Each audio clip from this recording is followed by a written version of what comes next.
Good afternoon, members. It's good to see everybody back in the chamber, ready for a week of work. Our prayer will be led today by the evangelist Yolanda Ray with the Kingdom Enforcers Worldwide Ministries. Evangelist Ray is the guest of Representative Morris, and it's good to have you with us. Thank you. Thank you.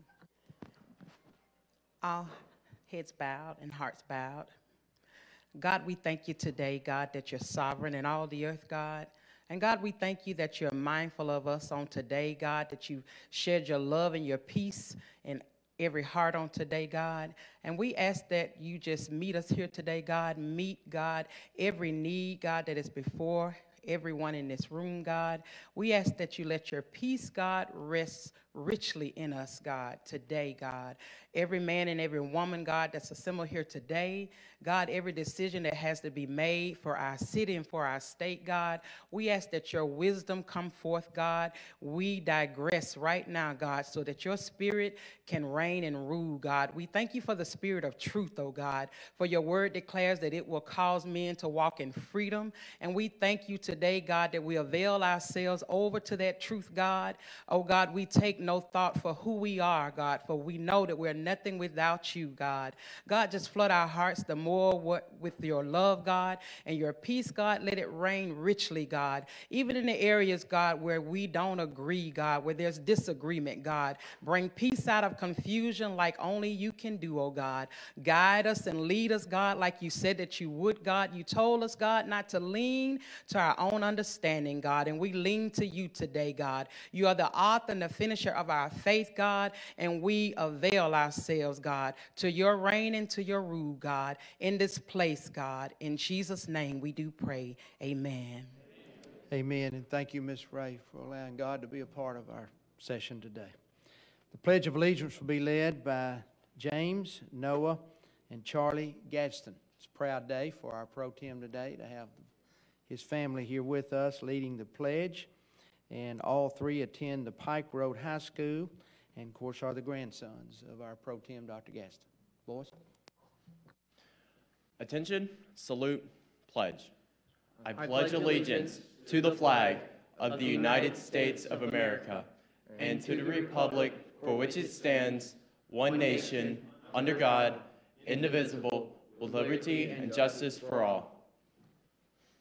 And I think we saw, is that Mama on the floor with us? Ms. Gaston, good to have you. Great family, great family. All right, members, the clerk will call the roll. Mr. Speaker, Alexander, Allen, Allman, Baker, Ball, Bedsole, Blackshear, Boyd, Bracey, Brown C, Brown K, Carnes, Chestnut, Clark, Klaus, Coleman, Collins, Crawford, Daniels, Desmukes, Drake, Drummond, Easterbrook, Ellis, England, Estes, Farley, Faulkner, Faust, Fincher, Fort, Garrett, Gaston, Gavan, Gray, Greer, Grimsley, Hall, Haynes, Harbison, Hassel, Hill, Hollis, Holmes, Howard, Hurst, Ingram, Isbell, Jackson, Jones M., Jones S., Keel, Kitchens, Lawrence, Ledbetter, Lee, Lipscomb, Lovern, Marcus, McCampbell, McClammy, McMillan, Meadows, Mooney, Moore M., Moore P., Morris, Oliver, Pascal, Pettis, Pringle, Rafferty, Reynolds, Rich, Robbins, Robertson, Rogers, Sanderford, Scott, Sells, Shaver, Shedd, Shiver, Simpson, Smith, Sorrell, Sorrell, South, Stadhagen, Standridge, Stringer, Sullivan, Treadaway, Wadsworth, Warren, Wheeler, Whit, Wharton, Wilcox, Wingo, Wood D, Wood R.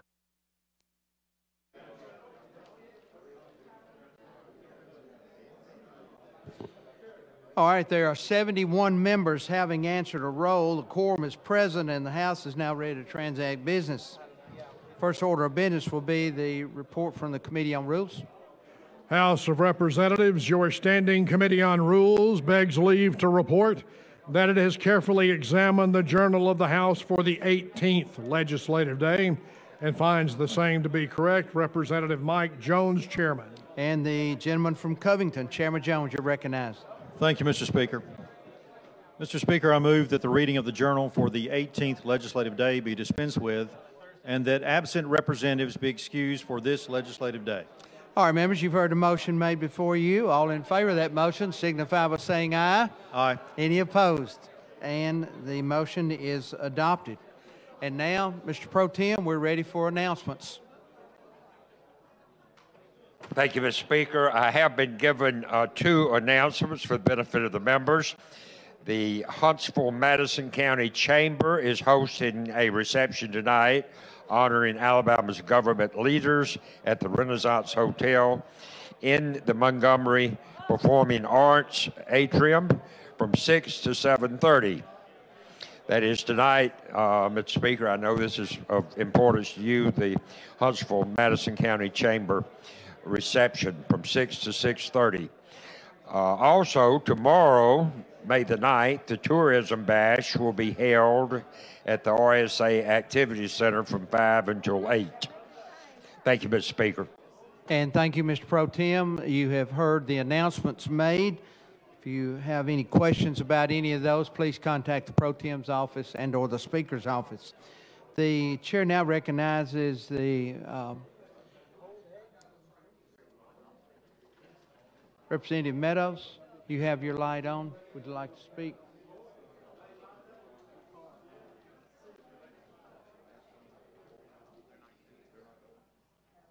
The lady from Montgomery. Thank you, Mr. Speaker. I wanted to have a moment of personal privilege. I wanted to let the body know that the bill that I carried several weeks ago that talked about an auto cycle called the Archimoto is actually on site downstairs on the ground floor at the exit. If you go out the second floor door at the front and turn left, it's over on your left corner. And that's the electric vehicle that y'all voted to approve in this body and is now waiting for the Senate to get it before the Senate body. And I just wanted to let y'all know, in case you're wanting to know what it looks like, it's basically a three-wheeled motorcycle, 2 wheels in the front, 1 wheel in the back. And I appreciate your support on that legislation. But it actually was transported up from Florida, so it's your opportunity to go see that. And if there's any media present, y'all should go make use of that as a spotlight for tonight's news. Thank you very much. All right, and the Chair thanks the lady. Some of you had some questions about what kind of vehicle that was, and it'd be a good opportunity to see it. All right, thank the lady. Members, we've got some special guests with us today. There's a lot of people in the gallery. We want to recognize some of them. The first special guest we want to recognize is Miss Angela Lipscomb, who is the better half of our colleague here, Representative Lipscomb. Miss Lipscomb, would you stand up and let us recognize you and say welcome? Over here to the right, yes. Thank you for being a special guest today. Also, we have with us the Leeds City School Board. Leeds City School Board, would you stand up if you're a member of the Leeds City School Board? Here we are, right here in the front, okay. Bessemer City School Board, any of our Bessemer City School Board members? Right here, okay. We also have Macon County School Board members. Macon County, good. Also, we have the Tallapoosa County School Board. Good to have you with us as our special guest. And we have the Henry County School Board. Henry County, okay. So good to have y'all with us. Thank you for being with us in the House Chamber. We also have with us in the gallery the youth leadership from Shelby County. Would our youth leadership group please stand up where we can recognize you? Don't be, stand up. Let us see who you are. Stand up. It's good to have y'all with us. Good to have you. Good to have you. You are the special guest of the House and the Shelby County delegation, so thank you so much. Also, we have with us the Decatur City Council members, Council President Jacob Ladner and Councilman Mr. Pike, Kyle Pike. Are you with us over here on the right? Good to have y'all with us. You're the special guest of Representatives Parker Moore, Terry Collins, Scott Stadhagen, Proncy Robinson, and Danny Crawford. Thank y'all for being with us. All right. Mr. Clerk, let's go on now. We will now be receiving reports from the standing committees, and we'll be receiving those throughout the day. The House is now in position for the introduction of bills and resolutions, and they will be receiving those until the clerk finishes his paperwork at the end of the day. All right, moving on to the next order of business. Let's go to the uncontested local bills. Members, we're fixing to move to local bills. The clerk will call the first uncontested local bill on the calendar. On page 50 of the calendar, House Bill number 424 by Representative Allman relating to Tuscaloosa County. All right, members. Yes, ma'am. Is your light on? Or? It's the first local bill. I believe it is. She's not, well, I don't think she's with us today. No. Yeah, I know you were. Okay. I think there'll be another chance coming. Okay. All right, members, the question before us, I'm sorry? Do you want to be recognized on the bill? Go ahead. You're recognized. Representative Coleman from Jefferson County. Thank you so much, Mr. Speaker, for the recognition. So I know the representative is not here today, I believe. Is that what I'm hearing correctly? She's not going to end up being here today. So, Wes, you let her know that we got to have a talk with each other on the next time that she's here, because we were supposed to have our talk today on her first bill that she has before the body.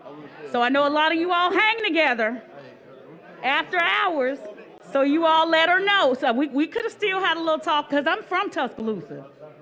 I went to Central High School, graduated in 1991. You passed your first bill last week. So now you're telling me, so you all didn't let me know the other week.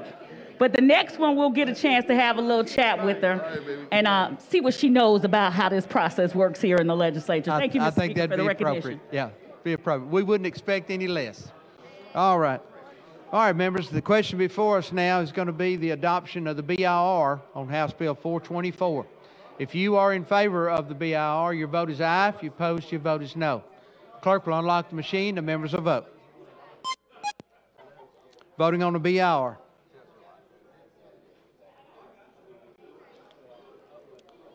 All the members voting. Clerk will lock the machine, record the vote. There are 62 yeas, 0 nays, 35 abstentions. The BIR is adopted. Now, members, we're on final passage of House Bill 424. If you're in favor of this bill, your vote is aye. If you oppose, your vote is no. Clerk will unlock the machine, and the members will vote. Voting on final passage, members. All the members voted. Clerk will lock the machine, record the vote. There are 32 yeas, 0 nays, 69 abstentions, and House Bill 424 is passed. Clerk, call the next local bill. On page 50 of the calendar, House Bill number 236 by Representative Ledbetter relating to Cherokee County. And Chairman Jones. The sponsors asked this bill to be carried over. All right. Request, are there any objections to the carrying over this bill? Hearing none, then that bill, House Bill 236, is carried over. Mr. Clerk, call the next local bill. On page 50 of the calendar, House Bill number 426, a constitutional amendment by Representative Easterbrook relating to Washington County. And Representative Easterbrook, you're recognized as being a constitutional amendment. Give explanation of the bill. This is just, Washington County is a dry county. And this bill applies to Washington County only to let them vote to go wet, whether or not they want to. All right, okay, all right. And you've heard explanation of the bill. Chair recognizes the lady from Jefferson, Representative Moore. You wish to speak on the...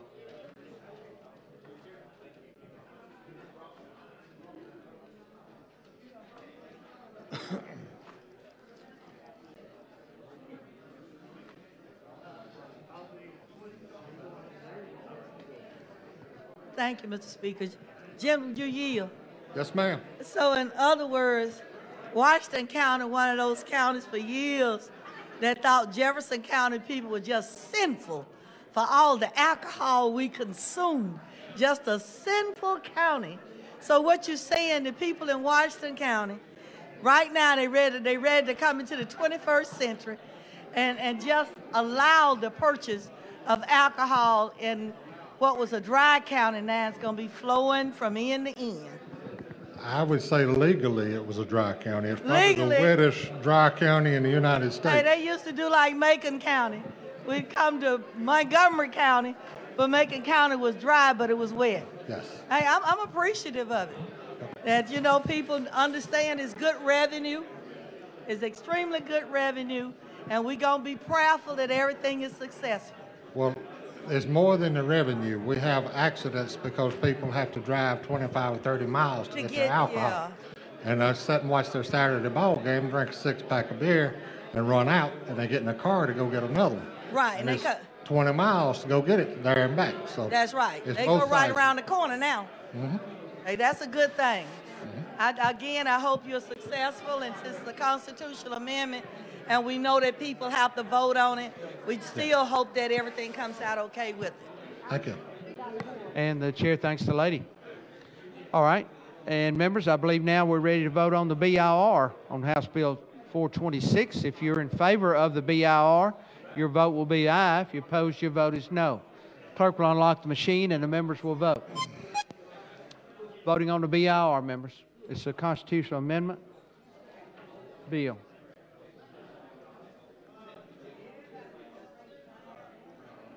All the members voted.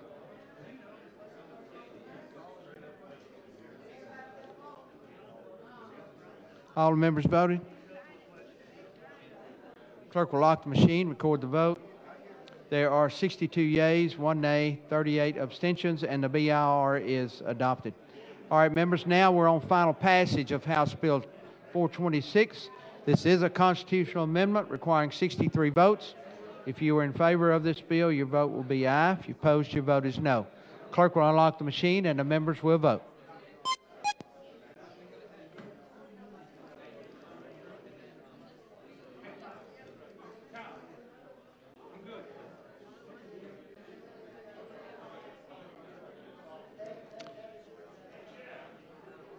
All the members voted? All the members voting?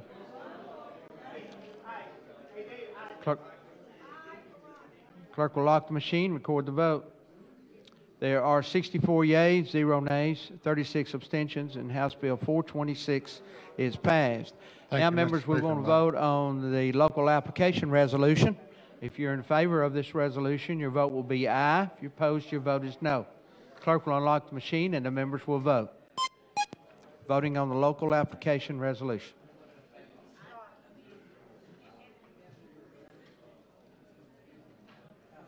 All the members voted.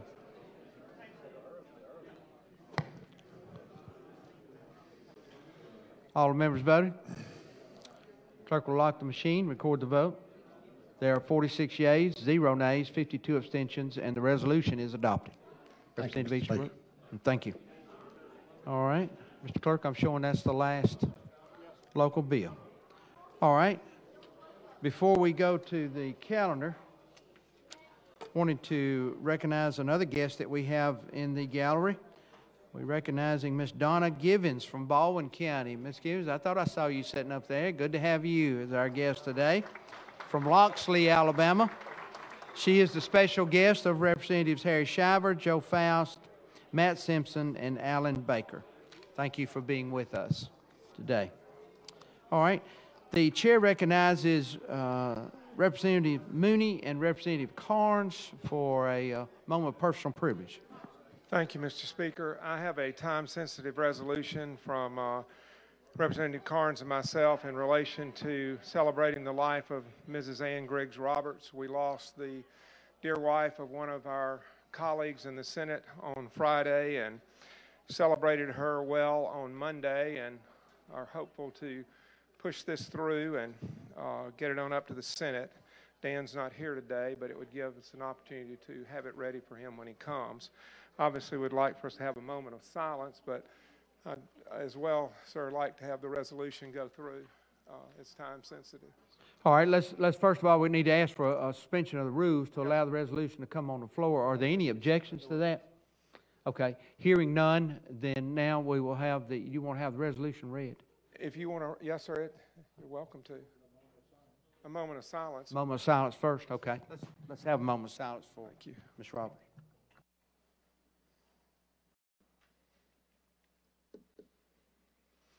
Oh, man, I can tell you from personal experience of over 40 years, Ann's one of the finest human beings that God's ever put on this earth. An amazing woman, amazing family. And, Mr. Clerk, I think it would be appropriate to read the resolution since this is one of our colleagues in the Alabama legislature. Whereas it is with profound sorrow that we note the death on March 4th, 2022, of Mrs. Ann Griggs Roberts at the age of 64. And whereas her passing leaves a void in the lives of her loving family and many friends and the entire community. And whereas she was born in Dalton, Georgia. And whereas upon graduating from Dalton High School, she attended Auburn University. And where she is survived by our good friends and colleagues and many family members. Be it resolved by the legislature of Alabama, both houses thereof concurring, that the death of Ms. Ann Griggs Roberts is recorded with deep sadness, and this resolution is offered in tribute to her life, along with heartfelt sympathy to her family, whose grief is shared by many. All right, members, after hearing the resolution, all the members in favor of the resolution signify by saying aye. Aye. Any opposed? And the resolution is adopted. Representative Mooney, thank you so much. Do you want a list for co-sponsors? Okay. All right. If you wish to be a co-sponsor on this resolution, Representative Rogers, you wish to speak on this resolution? Okay. Okay. All right. If you wish to co-sponsor this resolution, are there any objections to having the entire House be co-sponsor? Hearing none, then let's just list the entire House, Mr. Clerk, as being a co-sponsor on the resolution. Okay. Thank you, sir. Yes, sir. Much appreciated. Yes, sir. Thank you, Representative Mooney. All right, and now let's move on. The chair recognizes Representative Rogers for a personal privilege.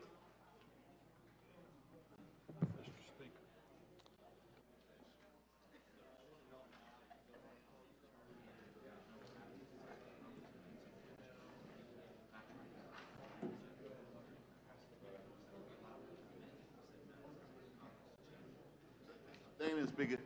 I got time since honoring the death of Arthurine Lucy, and I'd like the same sentiment that just happened. So, Oh, okay. All right, you want to suspend the rules and allow this resolution to come up honoring the death and or life and death. Okay. All right, members, are there any objections to allowing this resolution to come to the floor on suspension of the rules? Hearing none, then let's go ahead and talk about the resolution so members will know. read it for me. Clay, you want to go ahead and just address the resolution then? Read it. We got it on the floor. Read it for me. And then it did open for co-sponsors.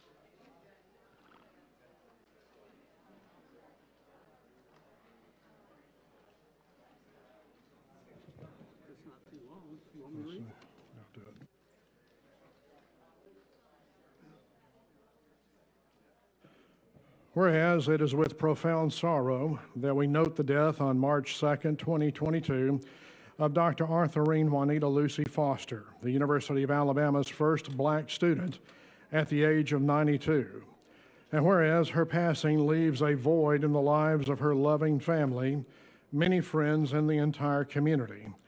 And where she was highly regarded, and whereas Dr. Foster was born on October 5th, 1929 in Shiloh, Alabama, and whereas in 1956, Dr. Foster briefly attended the then all-white University of Alabama, where she was expelled 3 days later after her presence brought protests and death threats.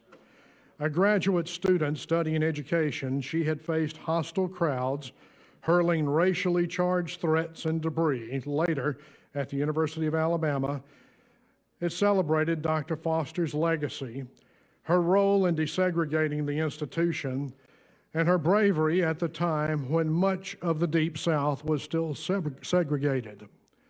And whereas Dr. Foster's passing came less than 1 week after the University of Alabama officials dedicated the campus building where she briefly attended in her honor, during the dedication ceremony, she was also proclaimed a master teacher. And she stated at the event, "If I am a master teacher, what I hope I am teaching you is that love will take care of everything in our world, don't you think? It's not your color. It's not how bright you are. It's how you feel about those that you deal with." And whereas in 2019, the University of Alabama honored Dr. Foster with an honorary doctorate, where she had returned and earned a master's degree in education in 1992.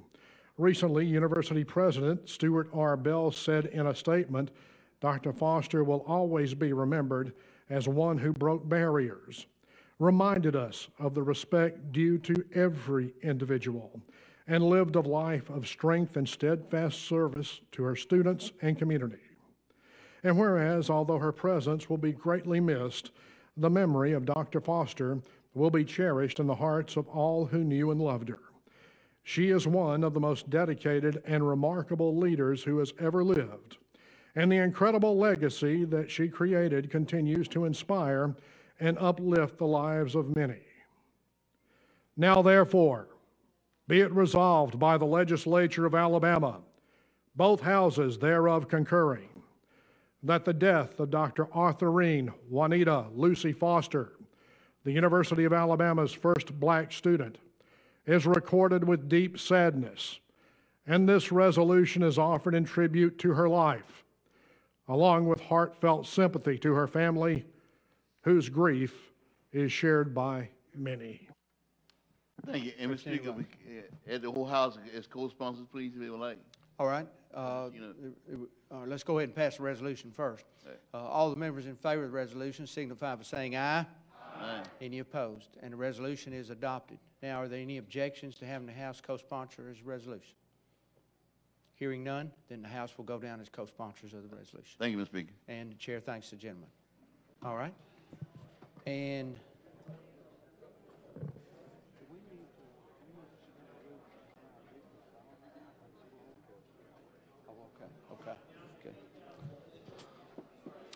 all right, members, let's move on with the next order of business. And the chair recognizes the gentleman from Covington. Chairman Jones. Thank you, Mr. Speaker. Mr. Speaker, I have a resolution. Okay. Clerk, proceed the resolution. House Resolution number 128 by the House Rules Committee, the special order calendar. Chairman Jones. Move adoption. All right, the question is the adoption of special order calendar. All in favor of this resolution signify by saying aye. Aye. Any opposed? And the special order calendar is adopted. And hold on, Mr. Clerk, before we go to that first bill on the special order. We got some more special guests in the gallery today. The leadership from Shelby County. Shelby County Leadership Group. Where are you? Y'all stand up. Let us say welcome to you. We've had two leadership groups. I have to say, this group looks a little older than the last group we recognized, but y'all are our special guests and the special guest of the Shelby County delegation. All right. Let's move along. Mr. Clerk, let's call the first bill on the special order. On page 30 of the calendar, Senate Bill number 175 by Senator Orr relating to the Rolling Reserve Act. And the chair recognizes Chairman Garrett. Thank you, Mr. Speaker, for the recognition. Today we have 9 budget bills, all bills related to the budget. If you will indulge me, I would like to spend just a few minutes kind of teeing all of this up and tying everything together so that as we get to each bills, you'll be able to understand the order and the process, and also I can answer questions for you about it. But just indulge me as I kind of wrap all this up together and let you know kind of what's in store for the day. For the past couple of budget cycles, we've been in unprecedented times due to the COVID pandemic, labor participation issues, supply chain issues, and states receiving federal assistance is unprecedented. Over $50 billion has flowed into the state of Alabama by the federal government. This has resulted in huge tax increases, receipts for the sales and income taxes. During this time, we've been very thoughtful and careful in our budgeting process, and as a result, we're sitting today with $1.3 billion in cash to start the process. Standard & Poor's recently did a report that's up here that talks about Alabama's budget cycle and a budget process and how what we've been doing the last several years has put us in this good financial situation. The budget we're presenting today is going to continue doing what we've done in the past. The budget rolling reserve cap says that we can spend $9 billion. The governor cut that number by $700 million to propose a budget of $8.3 million. We've cut it another $125 million, so we're proposing a budget today of $8.1 million. The first item that we'll be talking about in this budget, though, is the House bill before you, which is SB 175. What this bill will do will allow that the funds of the advancement and technology funds can be used for capital outlay. Currently, those funds are restricted to specific things: deferred maintenance, computer equipment, some supplies. This would allow school boards to spend money on capital outlay and also allow them to reduce debt. So, Mr. Speaker, I would move for the BIR. All right, I believe the question is going to be on the adoption of the BIR on our first bill on the special order dealing with the education budget. The chair recognizes the lady from Madison, Representative Hall, first person speaking on the BIR.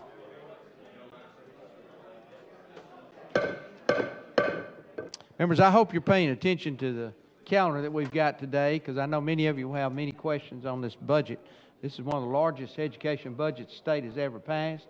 We're paying off debt, and we're moving forward, and something you should really be thankful for. So listen up and pay attention to what's going on. Representative Hall, you recognize. Thank you, Mr. Speaker, for the introduction for what we are doing today, because I do think it is important, and certainly as we talk about the rolling reserve, I'm just really wanting to make sure when we talked about paying off debt, would you talk a little bit about what that debt looks like and how that helps us?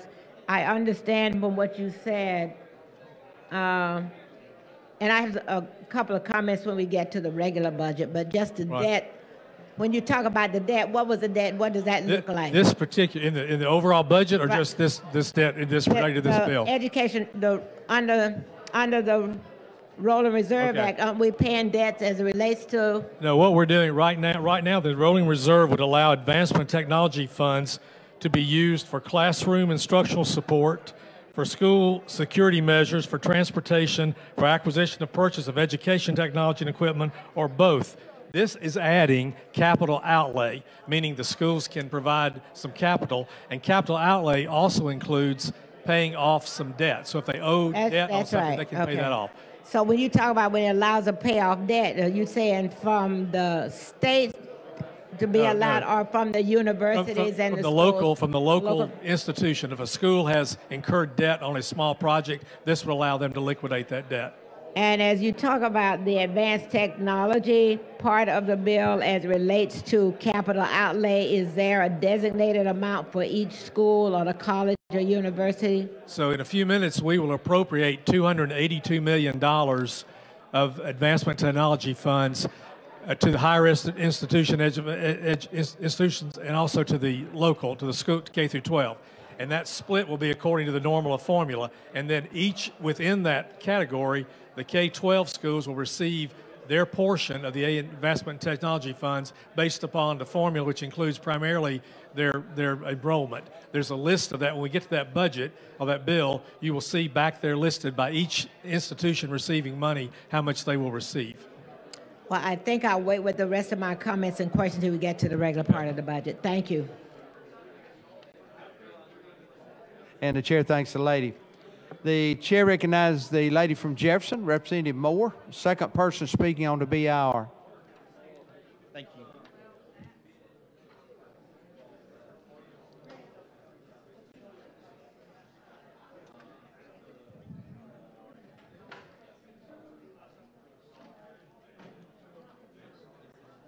Thank you, Mr. Speaker. Jim, you yield? Yes. Just for a little additional, I guess, clarity on the, with the monies in the rolling reserve and the ability for various school districts to pay off some small projects they had. How are you notifying the school boards of this? Because, you know, a lot of, and I continue to say, so much get lost because of lack of communication. So when it goes to the school district, will each school board go through some type of explanation to let them know? Or does it go to the superintendent and him and his staff have it, but then the school board members don't really understand that this is a great opportunity for a lot of our schools for small projects they've done that they just didn't have the income to pay off. But I'm always concerned as to how this is communicated to our school board members when it goes into a school district, to make sure that they understand that. Yes. Well, this will be a change in the law, which will modify the description of what they can use those funds for. I see in the gallery school board people, school superintendent representatives, AEA people here. I think others will be aware of this. This will be publicized. This will be part of the new law, and certainly the CFOs for these systems will understand what are allowable expenses or not. They're subject to audit and things like that. So this will just be an additional flexibility that they will have within their system to spend these. And I just want to make sure they know. Right. Because I spent some time with the Bessemer School District that was here over at the Association of School Boards. But my problem all the time, even when I was on the school board, is that we get monies coming in from Montgomery, from various sources, and we're blessed that we got that some of the recovery money to help us fill in whatever gaps we might have had to make this an extraordinary budget for the state of Alabama. But I would like, and I know that the Association of School Board and AEA members are here, but they would spend some time explaining the impact and the change of the law to our school board members so that they will know and be fully informed, and then they will know how to act in the future with this being a change to the law and giving them some opportunities that they probably would not have had if we did not get those additional dollars coming in to help us. Right, it's a good point. Thank you. And the chair thanks the lady. Chair recognizes the gentleman from Escambia County, Representative Baker. Thank you for the recognition, Mr. Speaker. Chairman Garrett, thank you so much for your work, steadfast work. I applaud what has been done under your leadership, but also even those before in regards to the rolling budget reserve and just fiscally responsible decisions that have been made that have helped us come to this point, be able to pay down and pay off debt with that. But once again, remarkable work that's been done. Without these decisions, very, I would say, conservative, fiscally responsible decisions, then we would not be in this place to be able to do what we're doing. Thank you so much. Thank you. And the chair thanks the gentleman. Fourth person speaking on the BIR will be the gentleman from Baldwin County, Representative Simpson.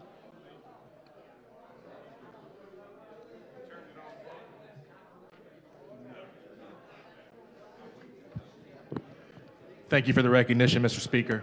Mr. Chairman, I wanted to commend you on this bill. This is a tremendous addition to allow the capital outlays to go into the Rolling Reserve Act. This fiscally responsible government has been able to get through us where we can get through these trying times and make sure that we don't spend money now that we may not have in the future, but we have it lined up in a fiscally conservative way to spend in a way that when we have it, we can use it and still save for the future. So I want to commend you for this being your first bill as chair of the Education Trust Fund. I'm excited about what you've got to present to us today, and I want to commend you on this bill, sir. Thank you. Sir, appreciate it. And the chair thanks the gentleman. All right, members, the question before us now is going to be on the adoption of the BIR on Senate Bill 175. If you are in favor of this bill, your vote is aye. If you're opposed, your vote is no. Clerk will unlock the machine. The members will vote. Voting on the BIR, members. All the members voted. Clerk will lock the machine, record the vote. There are 102 yeas, 0 nays, 0 abstentions. The BIR is adopted. Chairman Garrett, now we're back on the bill.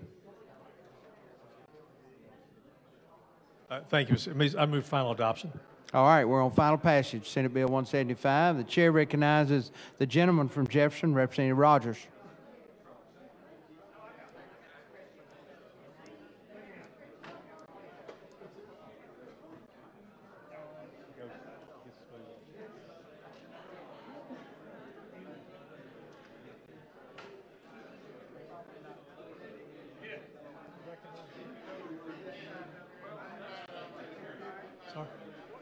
Representative Rogers recognized.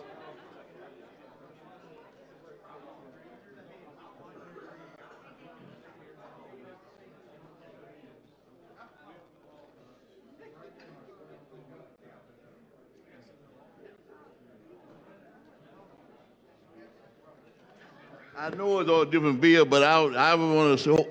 He's checking it for Sickle Cell Foundation right now. I'm concerned about the Sickle Cell Foundation, so he's checking for that right now. Okay. I know you take it out. I know they want to take it out. Because the fact that when he showed me Sickle Cell Foundation, I'm okay. I just want to find Sickle Cell Foundation. Should be in there. Okay, all right. He said it was in there. It's like Prego. It says in there. Okay, all right. He's trying to show it to me now. Thank you, Mr. Speaker. Thank you. Yes, sir. Chair thanks the gentleman. Chair recognizes the lady from Mobile, Representative Drummond, speaking on final passage of the bill.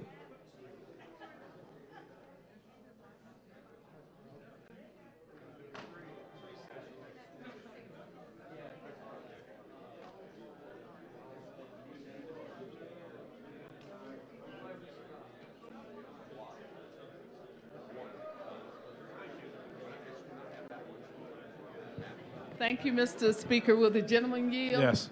I just wanted to stand up and say that this is a great day in education for Alabama because it's a large budget, but I particularly wanted the members to know how you have taken monies and put it back into the classrooms. I mean, from not only the coordinators that we're going to put in all of the classrooms, but you have looked out for everybody, including the retirees. It's not the dollar amount that we want, but they will get something. So I want to thank you for that. I want to thank you on behalf of the educators, those that are retired, those that are active. I want to thank you on behalf of the future for education in Alabama because you have horned in on this budget into areas that we need to pay close attention to, like the recruitment of teachers, the recruitment of math and science teachers. And then the part that is more close to my heart, we've even looked out for those kids that are having some mental disabilities while in school. So I wanted to, I sort of hurt my knee, but I wanted to sort of hop up here and just say it's a great day for education because of this budget. So thank you. Well, thank you. Thank you for your hard work. I look forward to explaining some more of those points later on. Thank you. And the chair thanks the lady. Chair recognizes the gentleman from Madison, Representative Daniels.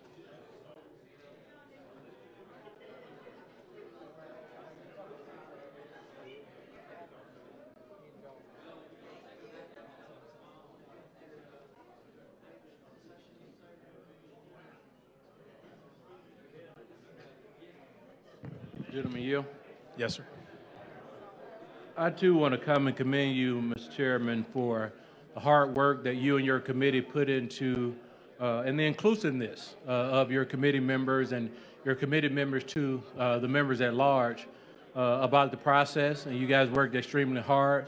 You know, we were a little concerned losing Chairman Poole, but I think that you're as equally as impressive as Chairman Poole. And I know that you worked on the Chairman Poole and worked on the committee with Chairman Poole.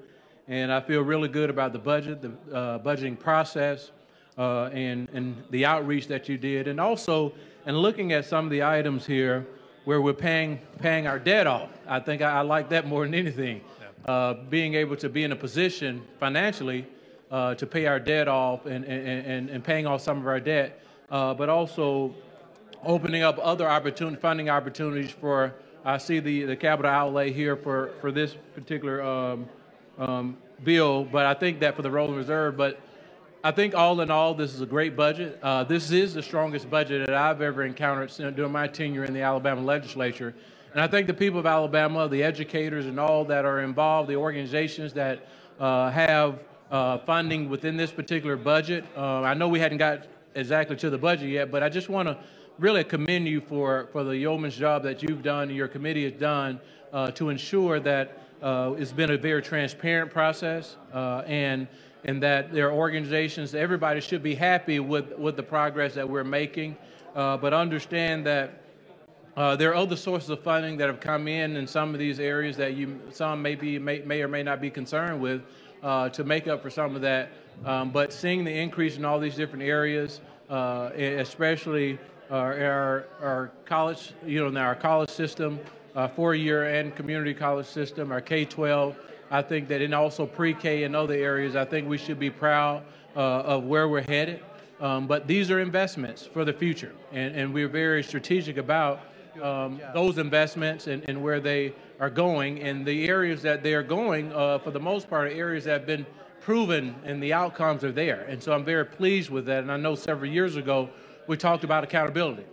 And so in a part of accountability, you evaluate the progress of all of the different various programs that are requesting or entities that are requesting funding in the budget. And so I just want to commend you again on the job and commend all of the individuals that are a part of the process that you've worked with and organizations and inside the halls of the Alabama House of Representatives and outside. And so I just want to thank you and commend you and let you know you did a fantastic job. I know this is your first official budget, and it's a great budget, and we look forward to supporting you all the way through. Thanks, sir. Appreciate it. And the chair thanks the gentleman. Chair recognizes the gentleman from Washington County, Representative Easterbrook.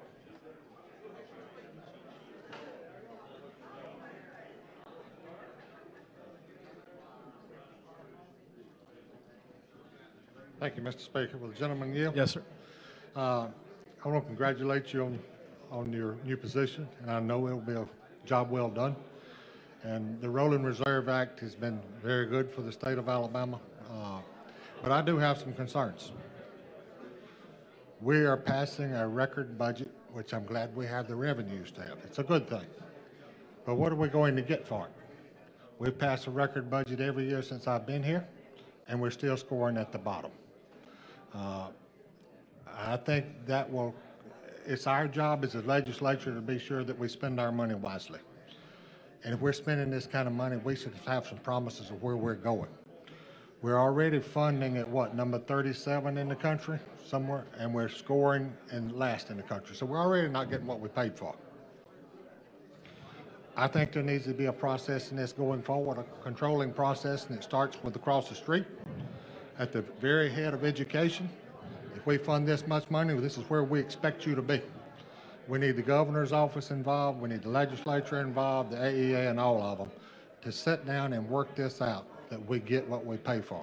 I'm really pleased to see the revenue going up, but I want to see our score. I want to be certain that we get what we paid for. I look forward when we get to HB 135 to talk to you about the specific things we're doing that I think will help us move that direction. Is it going to hold people accountable if we do not reach those targets? Yes. Thank you very much. Yes. And the chair thanks the gentleman. The chair recognizes the gentleman from Clark County, Representative Jackson.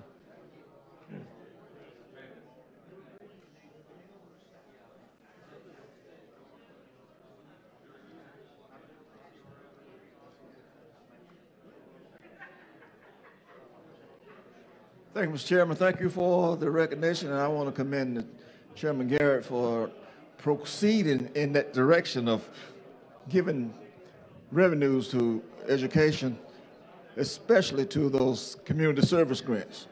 There was an increase in that, and that is about the largest thing that we as legislators do. We present a check to a school, and you're helping that school and you're helping that classroom. You've done a yeoman's job.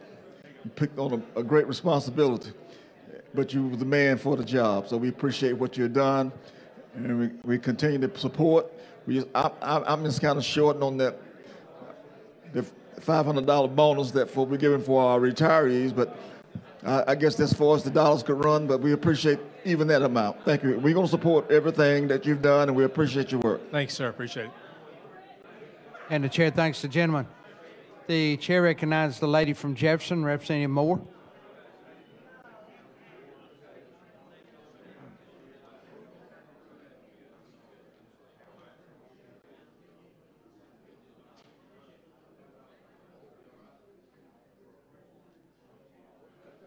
Thank you again, Mr. Speaker. Jim, will you yield? Yes. Since we have so many school boards that are here today, this is a great day.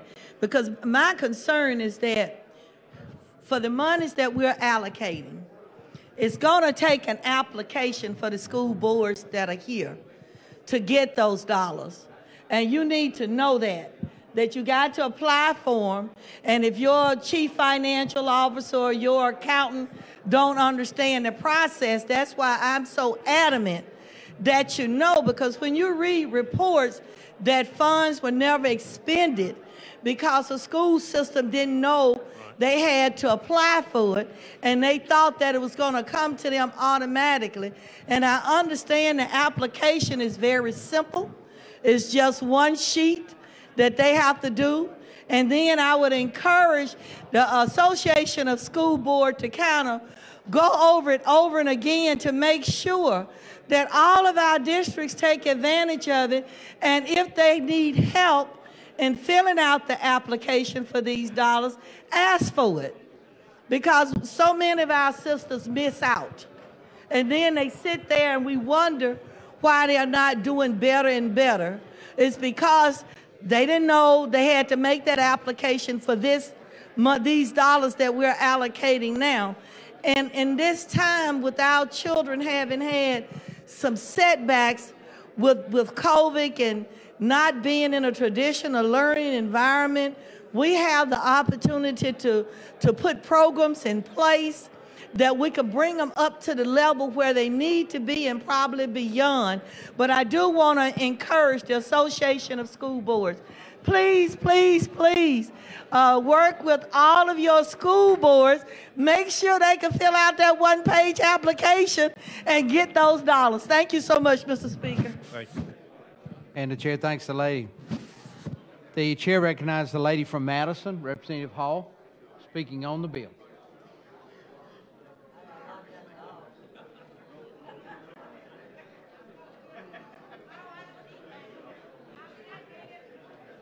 All right, members, I believe the question before us now is going to be on final passage. Senate Bill 175. If you are in favor of this bill, your vote will be aye. If you oppose, your vote is no. Clerk will unlock the machine and the members will vote. We're on final passage. All the members voted.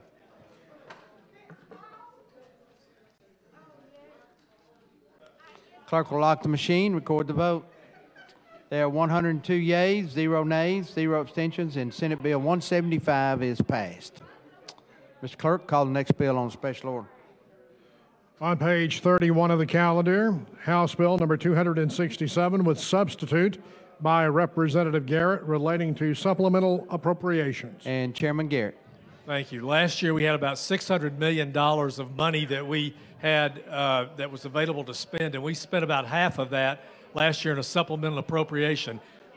This year we have $282 million sitting in an account in the A&T fund that we are now ready to allocate or appropriate to the institutions. You have HB 267, and in this bill there's a listing of all the institutions and the schools and the systems and what they will receive.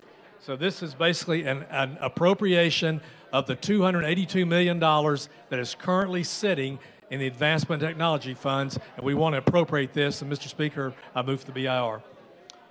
All right, the question is adoption of the BIR. If you're in favor of the BIR, your vote will be aye. If you're opposed, your vote is no. Clerk will unlock the machine. The members will vote. Voting on the BIR on House Bill 267. All the members voted. All the members voted. Clerk will lock the machine, record the vote. 102 yeas, 0 nays, 0 abstentions. The BIR is adopted. Now, Chairman Garrett, we're back on the bill. Speaker, I move for final passage. Well, I'm showing there's a substitute by the Ways and Means. I'm sorry, there's a Ways and Means substitute, yes. Okay. All right. You want to give a little explanation of the substitute, please? No, there's not a sub on this, I don't believe. I'm showing one here. Oh, yeah, I'm sorry, you're right. Yeah, I'm sorry. There it Okay, is. that's fine. Yeah, yeah. The substitute, so basically what happened was when the formula came over from the governor, there was an error in the formula. They corrected the formula. The substitute bill has the correct appropriations. Okay. All right, members, you've heard explanation of the substitute. If you're in favor of the committee sub, your vote will be aye. If you're opposed, your vote is no. Clerk will unlock the machine. The members will vote.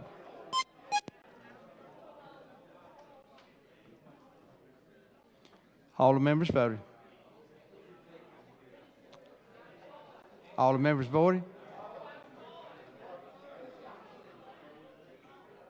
Clerk will lock the machine, record the vote.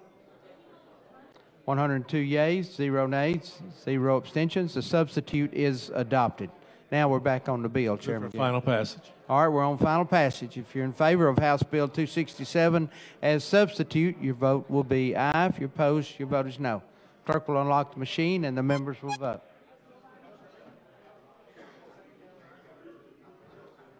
Voting on final passage. All the members voted. Clerk will lock the machine. Record the vote. 102 yeas, 0 nays, 0 abstentions, and House Bill 267 is passed. All right, and hold on, Mr. Clerk, hold on just a minute. I want to, we have another guest in the gallery with us, Miss Sally Bryant. Miss Bryant, where are you? Would you stand up where we could recognize you? Good to see you, Miss Bryant. And you also have with you, I think, some members of the NAIFA group. Those members, would y'all stand up, the group there? Big group. Okay, good. Good to have y'all with us.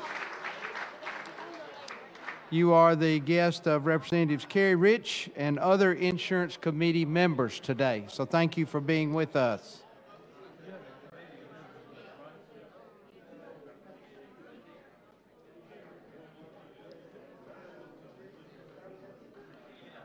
All right, Mr. Clerk, let's go to the next bill on special order. On page 32 of the calendar, Senate Bill number 30 with amendment by Senator Singleton relating to the teachers' retirement system. Chairman Garrett. Mr. Speaker, this is the bill that the Senate passed that is the retiree bonus. It allocates a bonus of $2 per month of years of service, $2 per month of time of service, and I move for the BIR. All right, the question is the adoption of the BIR on Senate Bill 30, and the chair, okay, all right, we're ready. If you're in favor of the BIR, your vote is aye. If you're opposed, your vote is no. Clerk will unlock the machine, and the members will vote. Voting on the BIR.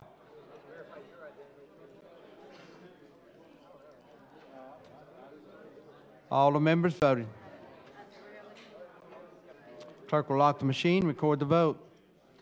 There are 101 yeas, 0 nays, 1 abstention, and the BIR is adopted. And Chairman Garrett. There is an amendment. All right. If you'll give explanation of the committee amendment. The amendment just clarifies that the bill that came down does not appropriate money. It has to go through the budget process. So the appropriation will actually be made under the HB 138. So this is the bill that sets up the formula for paying the retiree bonus. Okay. All right, members, you've heard explanation of the committee amendment, which is on the floor. The chair recognizes the lady from Chambers County, Representative Wood, speaking on the committee amendment.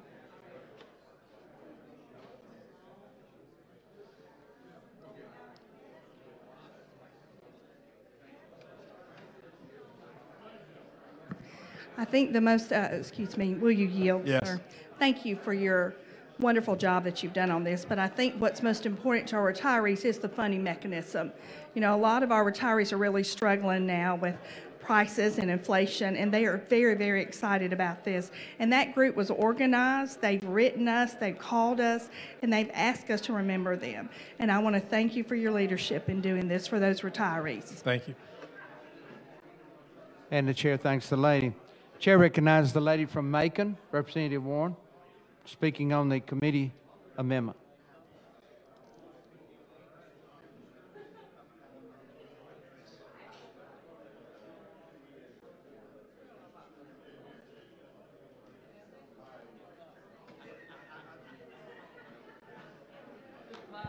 Thank you, Mr. Speaker. I'm not sure if this is on the amendment or were some general questions. I had some general questions, okay?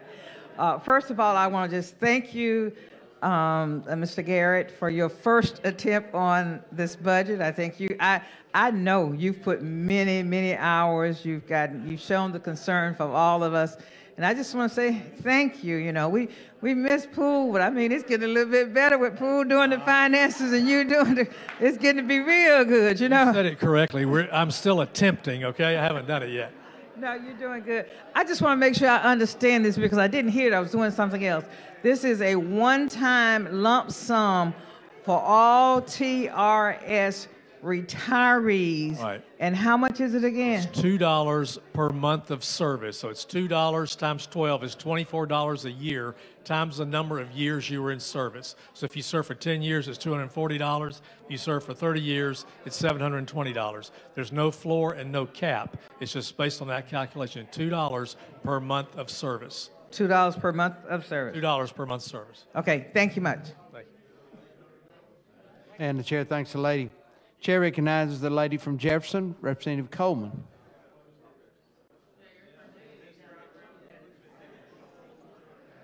Thank you, Mr. Speaker, for the recognition. Will the gentleman yield? Yes. And I too, you know, I'm glad to have someone from Jefferson County chairing this committee who definitely understands the role that retirees have paved the way and the role that they continue to play in our education system.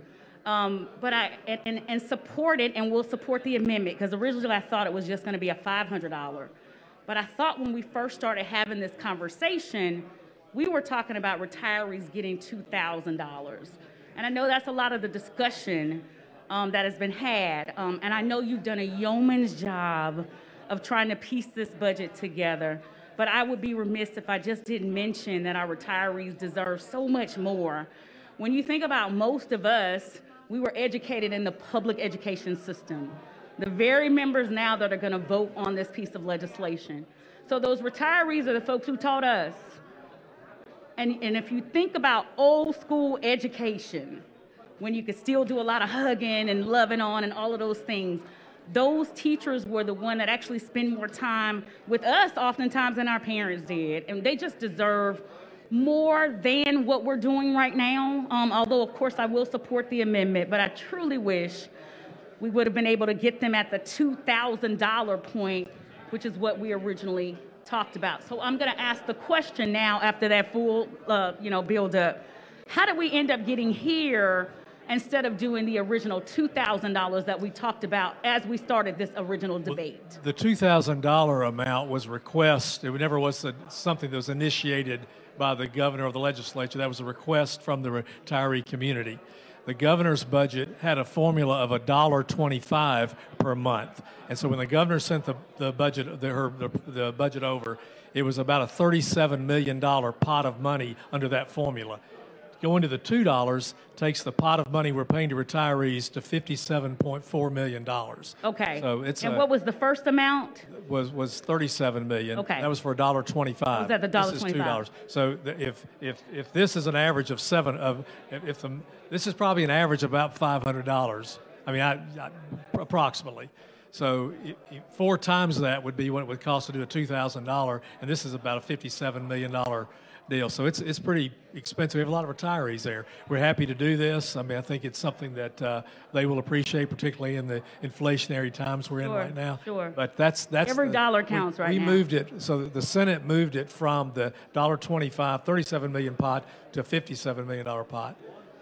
Was there any discussion, though, about maybe making this a conditional appropriation, where if we had some additional dollars to come in that we could up that amount? Well, I think the choice you're always making, again, I'll talk more about this when I talk about the budget and kind of the rationale for what we're doing, but I think the choice we always have is where do we put the money? Do we go back or we go forward? Gotcha. And right now, with all the needs we have in some of these underperforming schools, any dollar we put here is something is an opportunity not to put it somewhere else. So unless we raise revenue. That's the tension, right? That's the tension is Yeah. so I think this is an acknowledgement. There's no floor, no cap.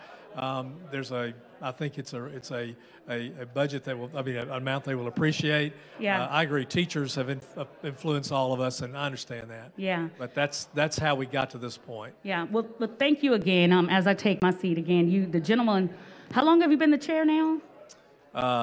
Few months. Just a few months, and to have to take this role on, again, you've done a yeoman's job, and glad that my colleague from Jefferson County is there, so I have somebody I can go to about a few of my projects that we need to get done in Jefferson County. But thank you so much for the work that you've done, and I will be supporting the amendment and ultimately the budget. Well, thank you, and we have a very good Education Ways and Means Committee as well. They've worked very hard as well, and I've really appreciated their help and support and advice. Thank you.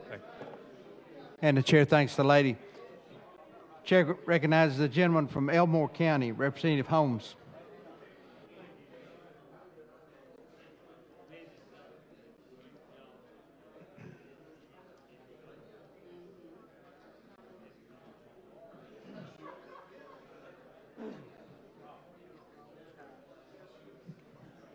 Thank you, Mr. Speaker.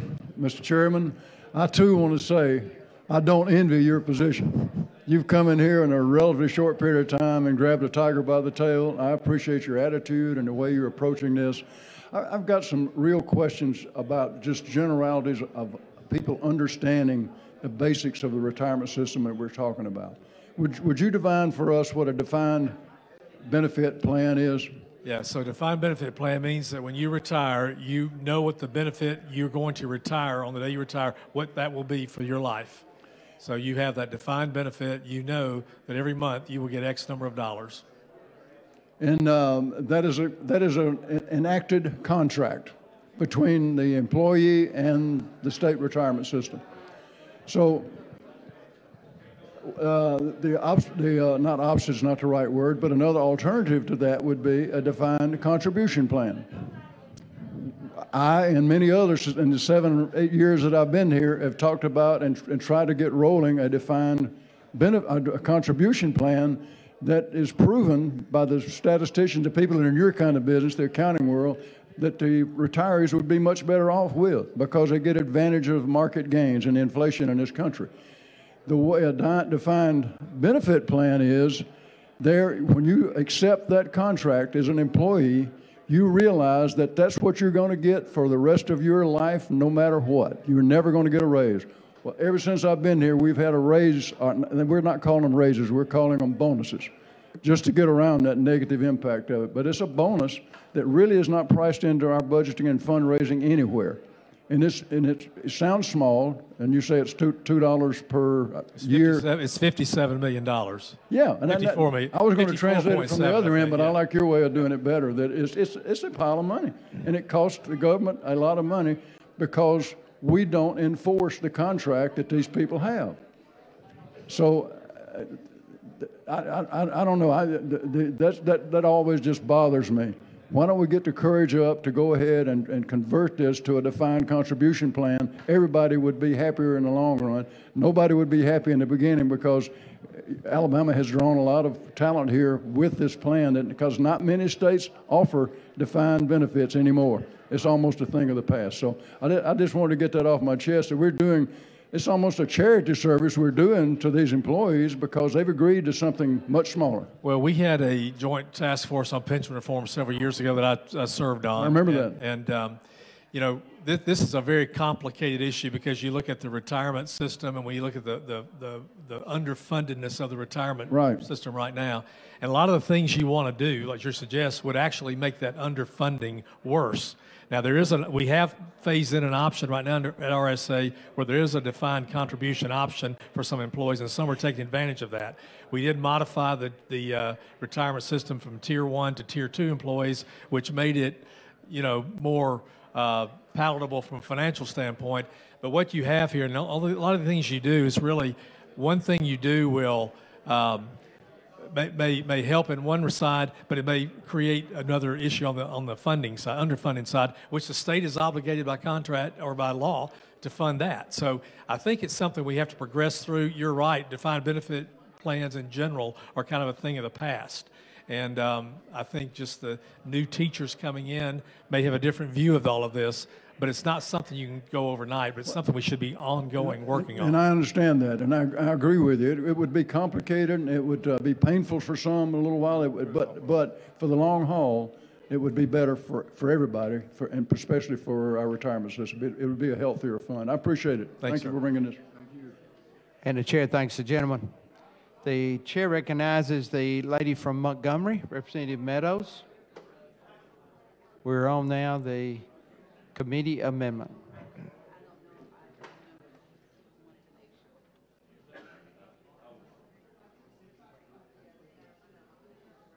Thank you, Mr. Speaker. I was trying to figure out exactly which committee amendment we're talking about, and it looks like there's, Yeah, there you go. it looks like there's one from one committee and one from maybe the House committee, and I believe the one we're talking about right now is the House committee.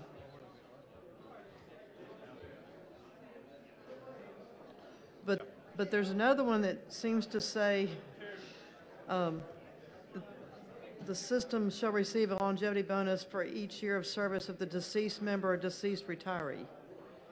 Is that, do we give? This is the only committee amendment we have. Okay, so maybe that was already in the bill, but do deceased members get a bonus? Kurt is saying yes. Okay. Now, for how long? I mean, is that if they just died? What I'm asking about is whether or not a deceased retiree would get the bonus. And is that just if they just deceased after the beneficiary? So how long does a deceased retiree's beneficiary get? It's a one-time bonus for anybody who's deceased in forever?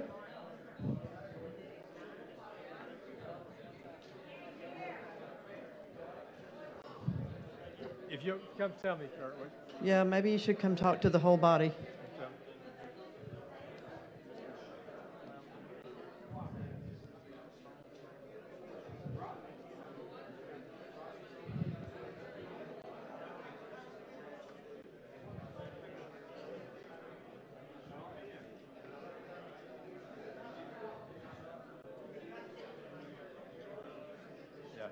So we're not talking about death benefits. That's a different animal. This is just basically this bonus here. The beneficiary would be entitled to receive the one-time bonus for the retiree.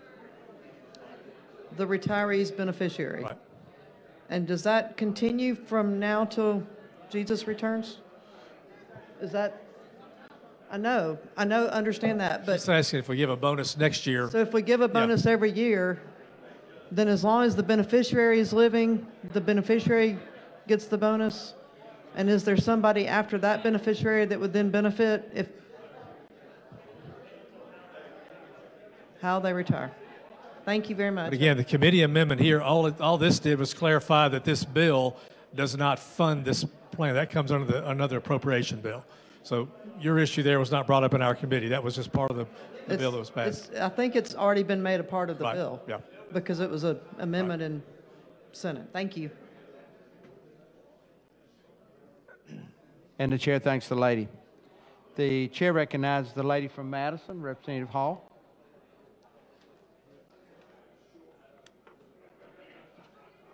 Let me explain to you what happens. Let's say that. Thank you, Mr. Speaker. Would the gentleman? Yes.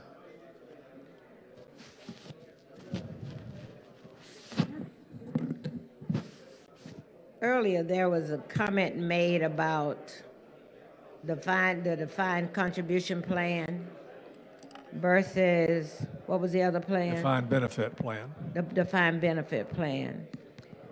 And we keep bouncing this back and forth every time we talk about the retirement system.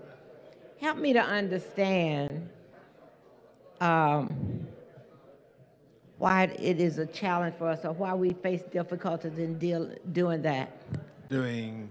Creating the defined They're governed by two different tax laws. The Right. tax treatment's different. And then the way the calculation, so with a defined benefit, you know what, you can predict with certainty what a benefit will be. You're projecting the longevity of the employee, though, so you're kind of, the actuaries are determining that.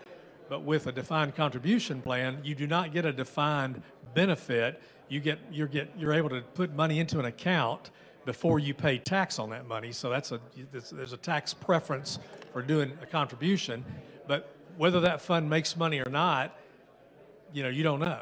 And so what happens is that you may put money into a defined contribution savings account, and the market may go up or it may go down.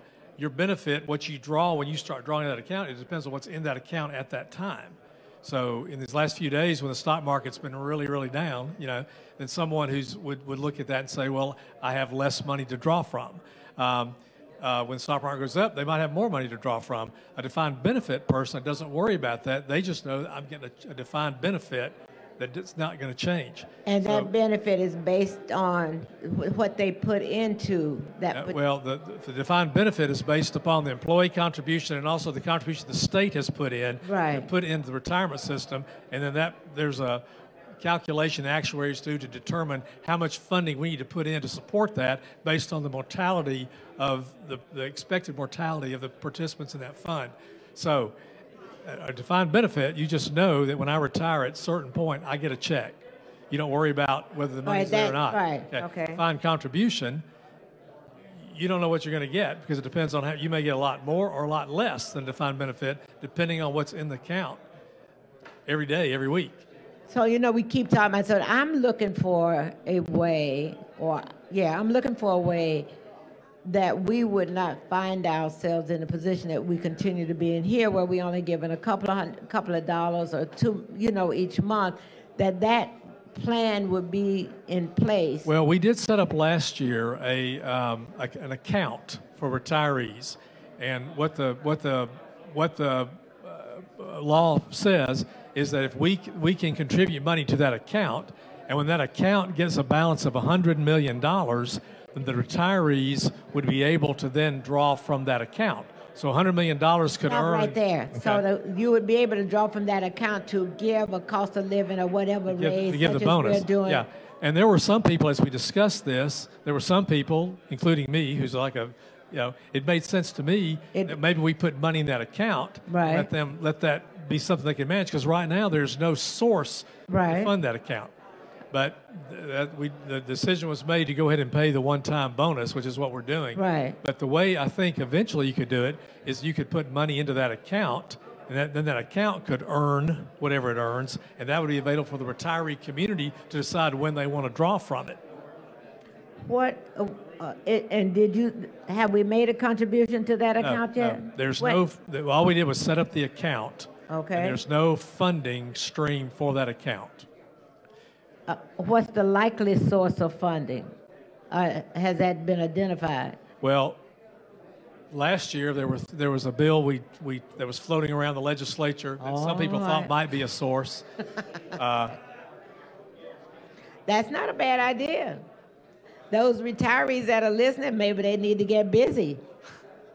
No, I'm serious. But there's no dedicated or identifiable source for that. But one option would have been to just, rather than pay the bonus, put the money in the account. Sure. If they could, but that And means, so at a time like Yeah. this, when we want to make sure that they are receiving a cost of living or bonus amount, that those funds are ready, or maybe we would use a cost of living. It may be 2% or 4%, depending on the teacher's rate. it's a tension. There's arguments on all sides of this issue, but I think that what we're doing in this bill is making this one-time bonus out of the funds we have, and it's $54 million, $55 million, and it's the largest bonus we've given in a while, but it's. Yeah, and yet it seems so small. When you look at it, it seems. But anyway, I do. Now that you mentioned that, I do remember the account being put in place, and so now the next act is how we are going to fund it. and that has not been identified, but possibly. Well, but there again, that when you decide to fund that account or make this bonus payment, you're making the decision not to put money into current education opportunities. So that's kind of the tension we have is and people have different opinions and place different values on that. But Yeah, but so when I look at the budget, I could probably go through and say, I could see where this place, where that, for those individuals who had been in the classroom, that those funds could go as opposed to where they possibly could be going. I believe I could help you find that, though. Thank you. Thanks. And the chair thanks the lady. Chair recognizes the gentleman from Winston County, Representative Wadsworth.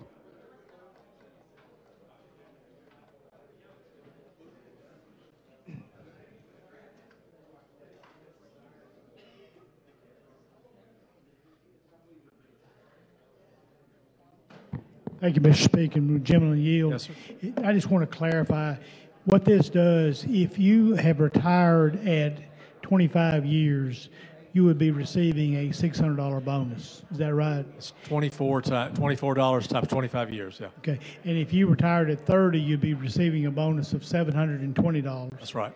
And then, but at a minimum, if you've worked maybe just a short period of time, the minimum you're still going to get at least $300. There's no minimum, there's no floor, there's no cap. It's just a straight calculation. Okay. I read something and to make sure it said the greater of $300 or the $2. So is there? Kurt, let me just ask to clarify that. Okay. Is there a $300 minimum bonus? There's not. No, Okay. no, So it's just based on that, Right. so much per month then. Okay. Right. And do you know if these funds are classified as defined benefit funds?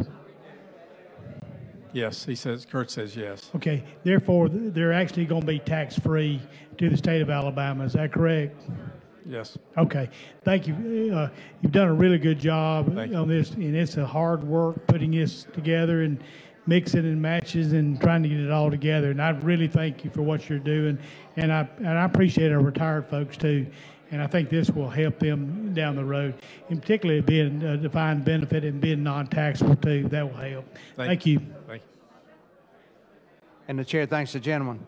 All right, members, the question before us now is going to be on the adoption of the committee amendment. If you're in favor of that committee amendment, your vote will be aye. If you're opposed, your vote is no. Clerk will unlock the machine. The members will vote. Voting on the committee amendment.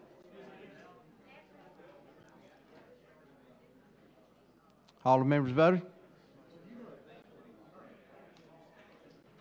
Clerk will lock the machine, record the vote. There are 99 yeas, 0 nays, 3 abstentions. The committee amendment is adopted. Now, Chairman Garrett, we're back on the bill. Move for final passage. All right, members, we're on final passage of Senate Bill 30 as amended. If you're in favor of this bill, your vote is aye. If you're opposed, your vote is no. Clerk will unlock the machine. The members will vote.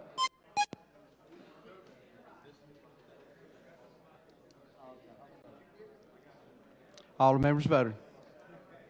Clerk will lock the machine, record the vote. There are 99 yeas, 0 nays, 3 abstentions, and Senate Bill 30 is passed.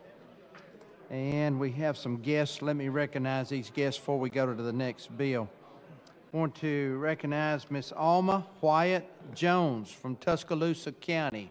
Miss Jones, are you still with us? There she is, right over there. It's good to have you with us. I understand that you were a teacher at Central High School, and I think Representative Coleman was one of your students. I hope she was a good student, maybe a grade A student.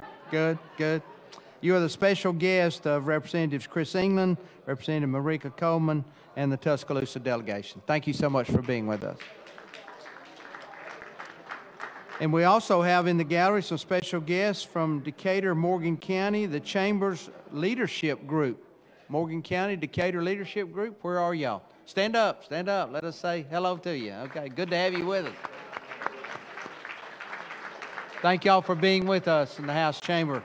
You're the special guest of Representatives Moore Scott, Collins, Robertson, and Randall Shedd. Thank y'all so much. All right, Mr. Clerk, let's go to the next bill on special order. On page 32 of the calendar, House Bill number 138 with substitute by Representative Garrett relating to supplemental appropriations. Chairman Garrett. Mr. Speaker, I would ask that we listen real carefully because I'm going to read to you several things that are going to be germane to the supplemental appropriation and to the budget. I want you to understand that some of the money we're talking about will be paid out of supplemental, some will be paid out of the budget, but you need to kind of understand the total picture here. So please listen carefully as I talk about these two items. Because receipts in 2022 exceeded expenses, budgeted expenses, we have $1.3 billion today as a supplemental appropriation for 2022. In addition to using some of these funds for investments in economic development projects, we are doing the following in the supplemental appropriation. Number one, we're setting aside $200 million to pay down debt. Number two, we're appropriating $177 million to complete and conclude and pay off the PACT program. We are also setting aside $111 million to fully fund the maximum amount allowable in the Rolling Reserve Budget Stabilization Fund. So about $500 million we are using to pay off debt or fully fund reserves. Each of these measures will reduce future education budget line items and provide more flexibility in future budgets.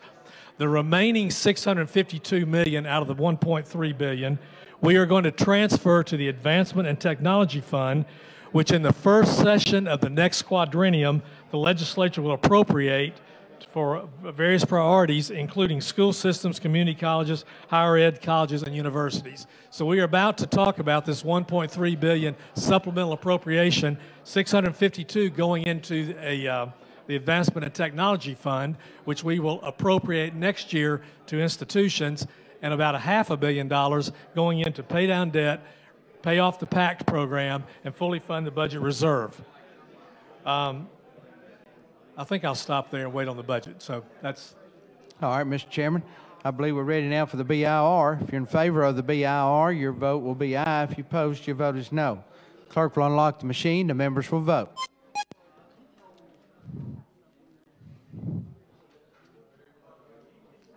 All the members voted. All the members voted. Clerk will lock the machine, record the vote.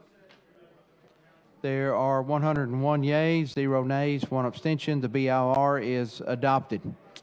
Now, Chairman Garrett, I think we're on the We have a committee substitute, yes. All right. So what happened, I'll explain. You have a sheet, I believe, that shows you what the governor sent over in the supplemental appropriation and what the Ways and Means Committee, Education Committee, the changes we made to that. In total, we are sending $600,000 more into the A&T fund, which also means we are appropriating to specific earmarks or different specific projects $600,000 less. So this supplemental appropriation reflects the changes we've made from the governor's budget. All right, members, you've had explanation given to you about the sub by the Education Ways and Means Committee. The chair recognizes the lady from Madison, Representative Hall, speaking on the substitute.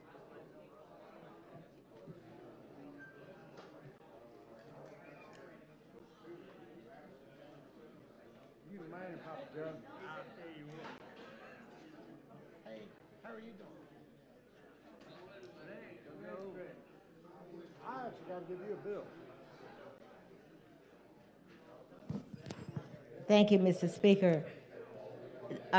With the gentleman here, as we talk about the education budget, so you haven't gotten to, you've gotten to the substitute, but not to the amendment yet. We're on this. We only have a substitute for HB 138, which is That's a supplemental. what I'm on. Okay, Yeah. so I'm 138, right?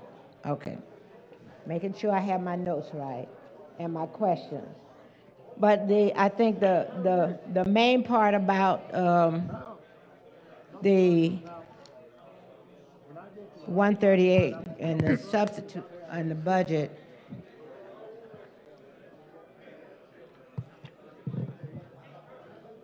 is making sure. What was I looking at?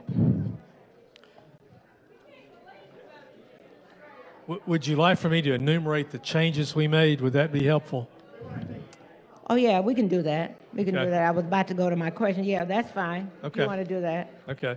So I'm going to start. You may have this sheet before you, but I'll talk with in the supplemental appropriation.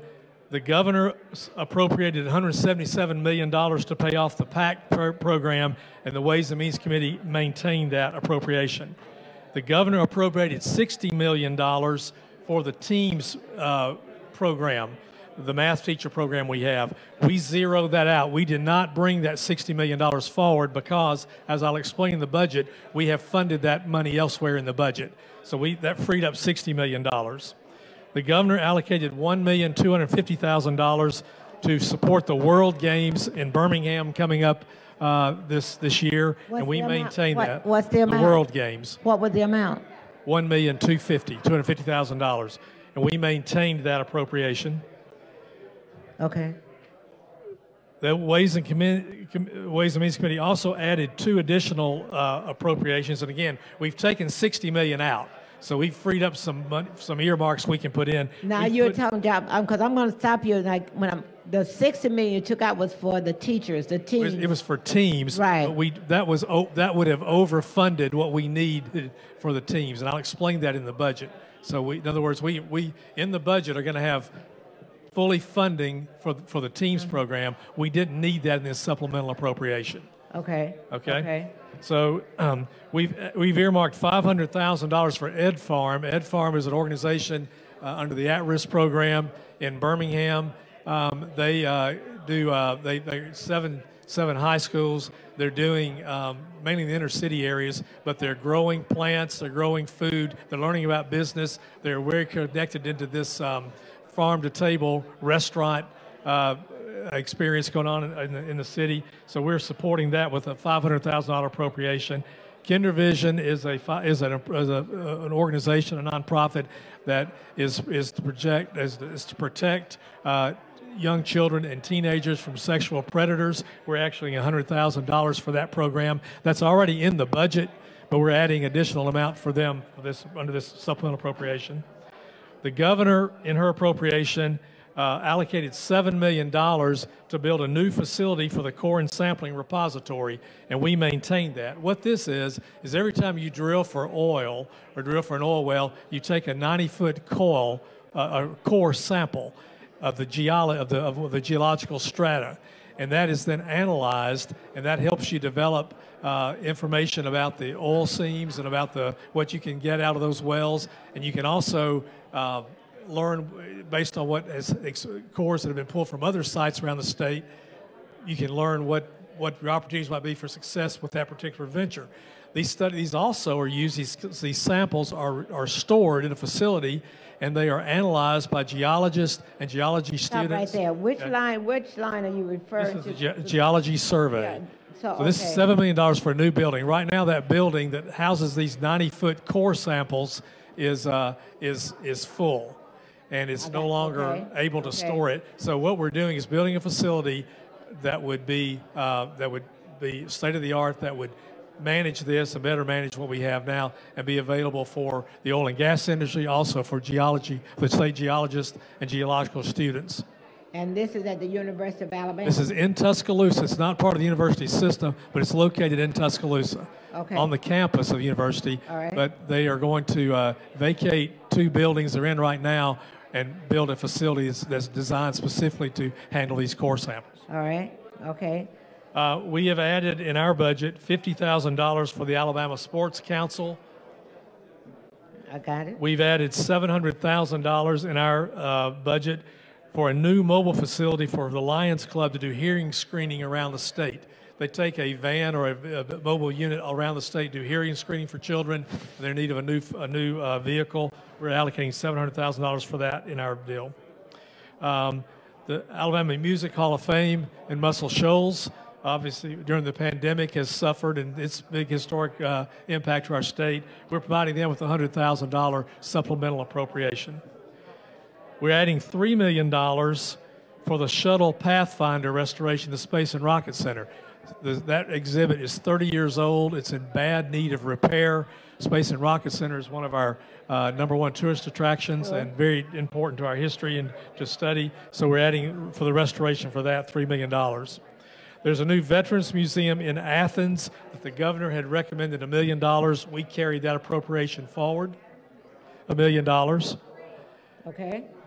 There's the Brightest and Best STEM pilot program. This is a program that actually is looking at STEM students and trying to attract teachers into areas where we can't get teachers to teach STEM. This is a pilot program that was begun last year as a supplemental appropriation, and we are doing it again this year to support that pilot. Is this with teacher individuals who are already into teaching profession? So now if we did the teams, that was focused on STEM, so that's a pot of money. This is teacher recruitment. This is really, the teams was actually getting teachers who are either had left the system that came back in. This is actually specifically trying to get teachers into areas where we can't get STEM teachers. Now, Teams has part of that as their mission, but this really supports that. This is a different type of a pilot program that was in last year's supplemental, and we re-upped it again this year. Do we have a report on it? I think we're about to get ready to get the report, but our initial understanding is it's been a successful program. But we're monitoring. I can't answer that in entirety. I'd be interested in seeing that program because it seems like it's an overlap. It's a pilot. Well, it's a supplement, I guess. It's a supplement to that program. But I understand your question. We then have three projects that we are adding in our budget that I think are very significant to the various parts of the state. And it may be that some of them, if we have questions about these in detail, other members may want to speak about this. But one is a project through Southern Union Community College. It's an aviation project. This is $3.7 million. It would build a hangar at the Auburn City Airport. This is a facility, an initiative underway under an agreement with Delta Airlines in Atlanta to train pilots and mechanics. One thing going on right now in the aviation world is there's a pilot shortage. More so than that, there's a mechanic shortage for these airplanes and these aircraft. These are highly specialized units. So at this facility there in Auburn, they are looking to create a place where the Delta pilots can be trained and mechanics can be trained. They are also about to sign a similar agreement with United Airlines. Okay. The same thing. So this will be a huge economic development in keeping with the state's move toward aviation advancement. And I think this is a very worthwhile project. So we've allocated $3.7 million to fund that, to partially fund that project. They've raised most of their funding. This would just help complete what they need to get the project going. We also... Is that in any way tied to the aviation plan, or is there a partnership, anything with Tuskegee and the Airmen's program that they have? I think that whole region will benefit from this. I know the Auburn Aviation Group has been involved in this. I believe that Tuskegee Aviation may be involved or whatever, but that whole region will be involved in this project. Okay. The other project that's significant is through Wallace State in Aniana. We're looking at a multi-purpose complex in Blount County. This is an ag center, multi-purpose building. It would do several things. One, it would allow for ag extension courses. It would allow for a place for the people in that region of the state to show their cattle, to show their horses, to participate in various programs like that.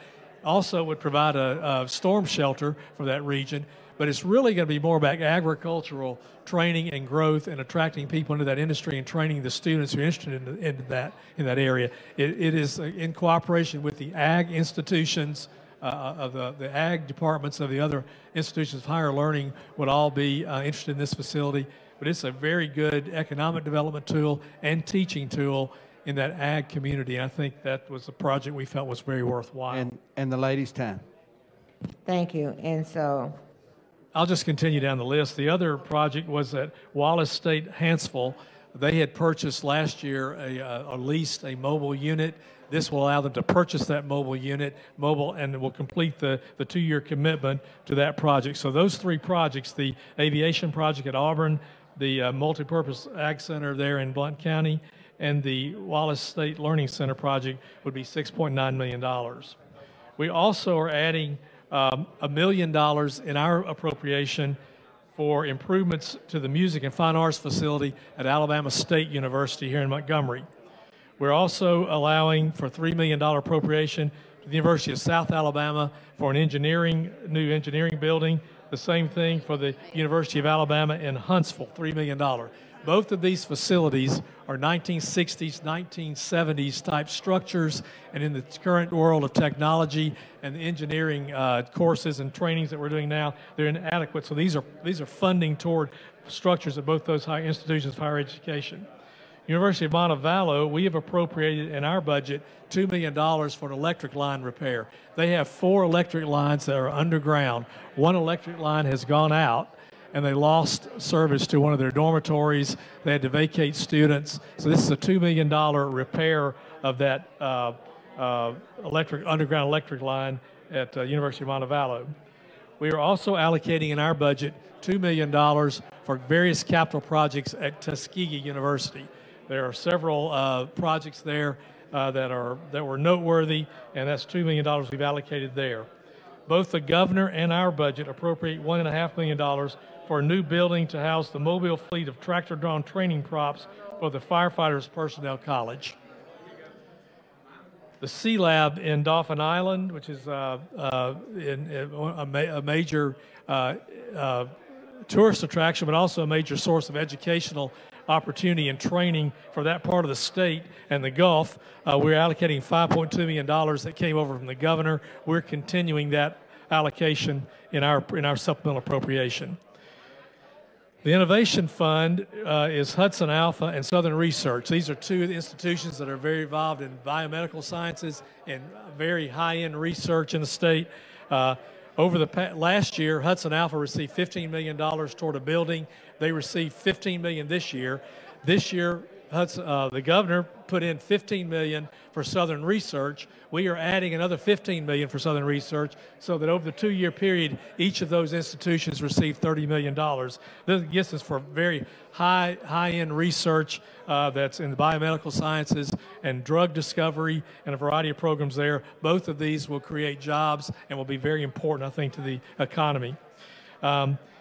We are also adding in our appropriation $500,000 to help the Alabama Institute of the Deaf and Blind. They have some facilities that are in bad need of repair. We're adding funding for that. I mentioned in this appropriation, the governor appropriated $37.2 million for the retiree bonus. We increased that to actually $58.4 million. I misspoke earlier. $58.4 million is the amount of the budget that we are appropriating. The Budget Stabilization Fund, we're fully funding the rolling reserve, $111 million. We're setting up the funds for $200 million to pay off debt of the state. And then we're transferring $652 million to the Advancement Technology Fund. And next year, we will appropriate that as we see fit to these various institutions. So all that to say is that the governor appropriated transferred $651 million to the A&T fund. We're transferring $652 million to the A&T fund. We are appropriating the same amount, but we have shifted what we're appropriating. Freeing up the overfunding of teams allowed us to place that money more toward projects that we thought were very worthwhile. And so that reconciles the differences between what the governor sent over and what we sent over, what the committee has recommended. And the chair now recognizes the lady from Montgomery, Representative Meadows, speaking on the substitute.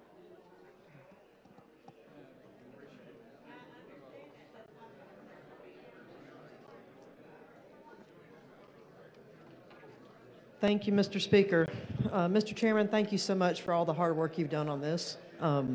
It's clear that there's a lot of thought that's gone into this, and I have absolutely zero objections with any of these projects. I do have a couple of questions. The $200 million to pay off debt obligations, is that all the rest of the debt obligations, or is that just some? No, that's just some. Actually, that money will go into a sinking fund that will pay that debt as it's due, but it will mean that we don't have to fund that debt service in our future budgets, and that money is set aside for debt relief, debt payment. That's not all the debt of the state, but that's a significant portion of debt. Okay. Was there any consideration given to using some of this money? Now, this is the money that's left over from last September, at the end of September, that we didn't spend in the EFT. And if we'd known that it was coming, we probably would have budgeted a different way to begin with 2.5 years ago. Is that right? No, I think that we probably would. We're in such unusual times right now. The reason we have these big balances is because we've had this $50 billion of federal infusion. And that's artificially inflated our revenue. And so what we have to do is understand when the dust settles, when the pandemic dust settles, what is our real recurring source of revenue, and then what can we do, going forward.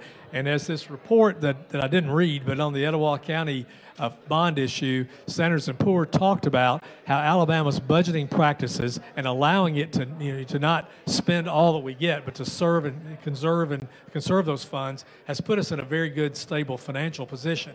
So we're going to be in the same position next year. We expect, because we're not budgeting we're not spending what we can do for the cap. We still have excess receipts coming in right now that are artificially inflated. We will be in the same point next year. When things settle, then I think we can determine what we need to do to go forward. So that's my question. Did we consider taking this almost $3 billion and sending it back to the same places that the budget last year for 2021 would have sent that money to, i.e. the higher ed and the K through 12? Well, but then they would be dependent upon that, and at some point we could have sent it to them in a, this is not something you're going to get every time. We didn't feel like, so what's going to happen is we want to make sure that these institutions don't go out there and spend or get used to us supplementing things that's not going to be here. I understand not giving. They've also gotten a lot of money directly from the federal government that's not gone through us. That money, and we have very little insight on that. So our strategy was that we want to make sure that we are budgeting what we feel like is appropriate, that we feel like is recurring, that we can support. And the budget office, the fiscal office, everybody has looked at these numbers and felt like this is a number that we feel like will be sustainable. I'll also say that in the middle of all this, in this session, we have actually passed $200 million in tax cuts and tax relief. So $500 million in debt reduction or funding, paying off PAC, funding this budget reserve, $200 million for tax relief and tax reduction. That's $700 million. That's pretty significant. And then going forward, we're going to have to see, when the dust settles, what is our real revenue? My next question, because I've got one more after this, did we consider using any part of this or all of it to do the grocery tax reduction that's in a bill? I've got a bill right now that we can cut $600 million. I've got 2 bills in committee right now that if we want to pass them, we can take $1 billion out of our revenue stream. But in this situation we're in right now, where we don't really know what our sustainable revenue is going to be, it would not be fiscally prudent or sound to do that. What we need to do is take measured reductions and tax reform as we know we can support it. Right now, to just a knee-jerk and say, we got this money, let's give all this money back, we'd set ourselves for proration. We'd defeat the whole purpose of what we've done to be sound budgeting. Sound budgeters. So last question, just bear me out here. Yes, did we consider? Yeah, we considered. Actually, we did. We considered all these things, but we're trying to make sure that we don't jeopardize our education system, which is woeful right now in terms of its performance. So we're also, as we get to the budget, I'll talk more specifically what we're doing there to redirect dollars to try to help that. Well, now you've introduced another question, but the next question is, what would happen to this money if we didn't approve this budget? If we didn't approve this bill? Does it just sit there and do nothing? Yeah. Okay. The one thing we are required by the Constitution to do is pass a budget. So, if we don't pass the budget, we haven't fulfilled our constitutional responsibility. But number two, yes, the money just sits there, and we can't appropriate money or fund money to anybody. So that's important that we pass the budget. And the bill we just passed for the retiree bonus is actually in this bill. Is in this? Yes, this is what this is the appropriation. The retiree bonus was paid out of this supplemental appropriation. Previously, that other bill authorized the bonus. This actually enables or funds the bonus. Okay. One last question, and you kind of mentioned it. I mean, I'm a part of a group, you are too, that's working on education, trying to figure out what can we do. Are we going to have money left to do the things that group decides need I to be look done? forward to showing you in a few minutes when we get to the next bill exactly what we're proposing to do for these areas that are underperforming. We're doing some rather significant things that I think we're going to have to do if we want to move the needle. Thank you very much. Thank you. Appreciate it.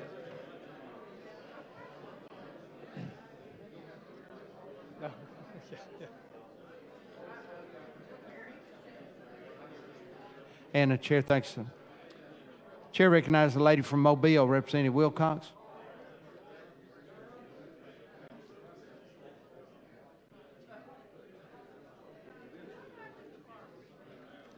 Thank you for the recognition. Yes. I'm sorry, it's so loud in here, I'm having a hard time hearing. But I would like some further explanation on the appropriation for Hudson Alpha. Could you explain how that ties into the education budget? I heard you say economic development, and I was when mentioning that line item, so I just needed you to further. Let me just say, too, this right here are all the requests we received, okay? So we've boiled down all these requests down to this. Let me find...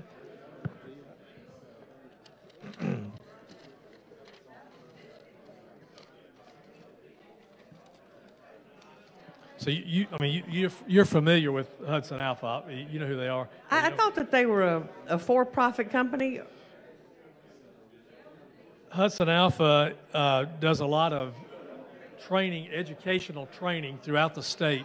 They come to speak to our Ways and Means Committee every year about the educational things they do, the curriculum they design. Let me read to you the justification for this particular expenditure here.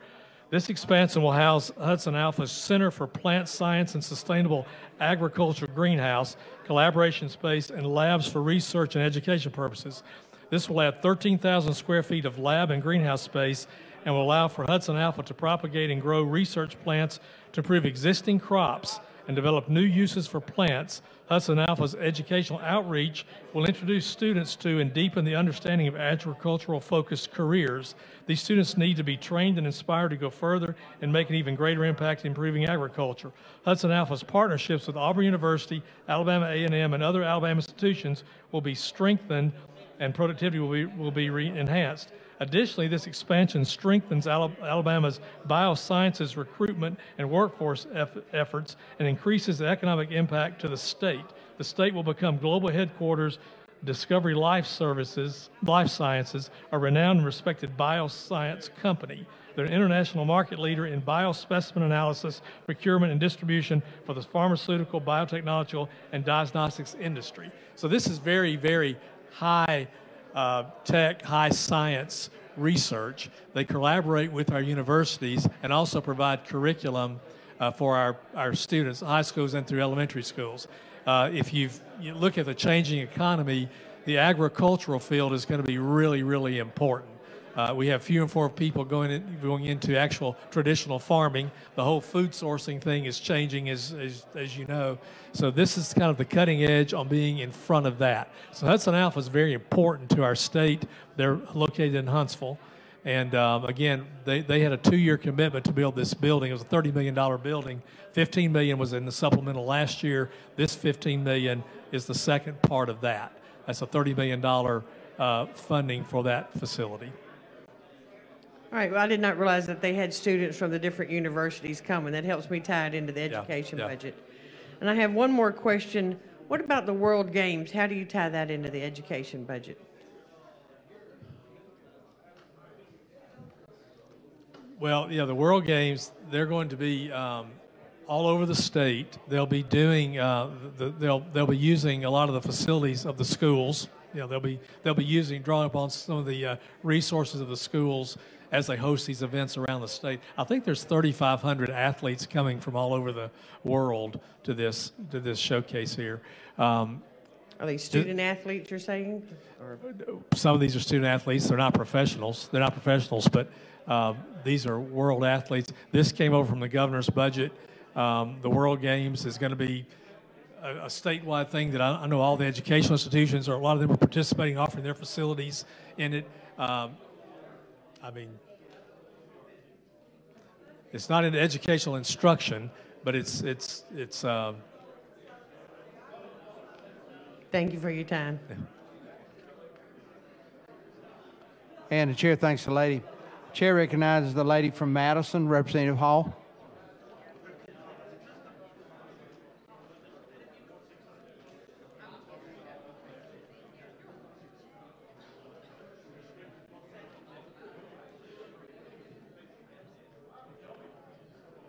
Thank you, Ms. Speaker. I just have one question. Your comment you made relative to the things that are listed here where you said they were requests that you received. So when I look at this list, my college, Alabama A&M University, did not make a request as it relates to any of these. They did not make a request. Well, no, they probably did make a request for things, but I will tell you that when we get to the education budget, we did do an additional plus up to Alabama A&M of $1 million to increase their O&M.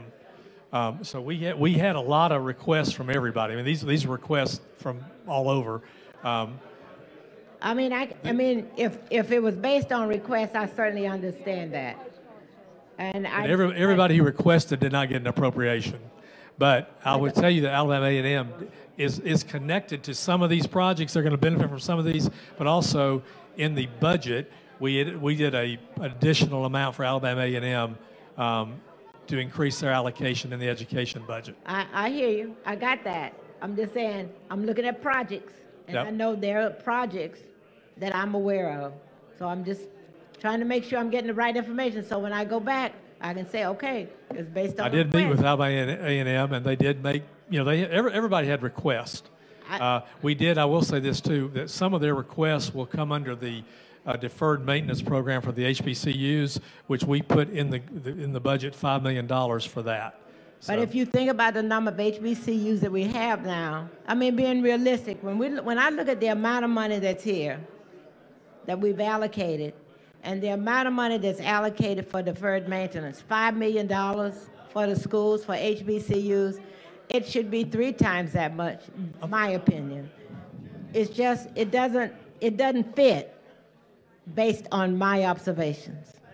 Okay, thank you.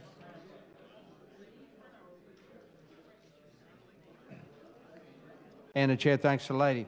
All right, members, the question before us now is going to be the adoption of the committee sub. If you're in...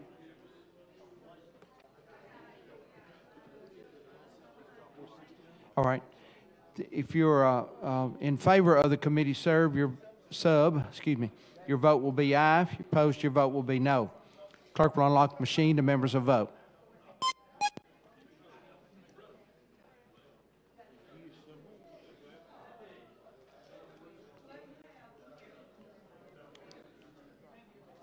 All the members voted? All the members voted. 10A. Clerk will lock the machine, record the vote. There are 98 yeas, 1 nay, 2 abstentions. The committee sub is adopted. Chairman Garrett, we're back on the bill. Move for final passage. All right, we're on final passage of House Bill 138 as substituted. If you're in favor of this bill, your vote is aye. If you're opposed, your vote is no. Clerk will unlock the machine. The members will vote.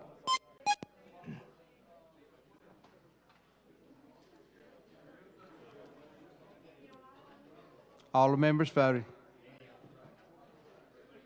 Clerk will lock the machine, record the vote. There are 98 yeas, 2 nays, 2 abstentions, and House Bill 138 is passed.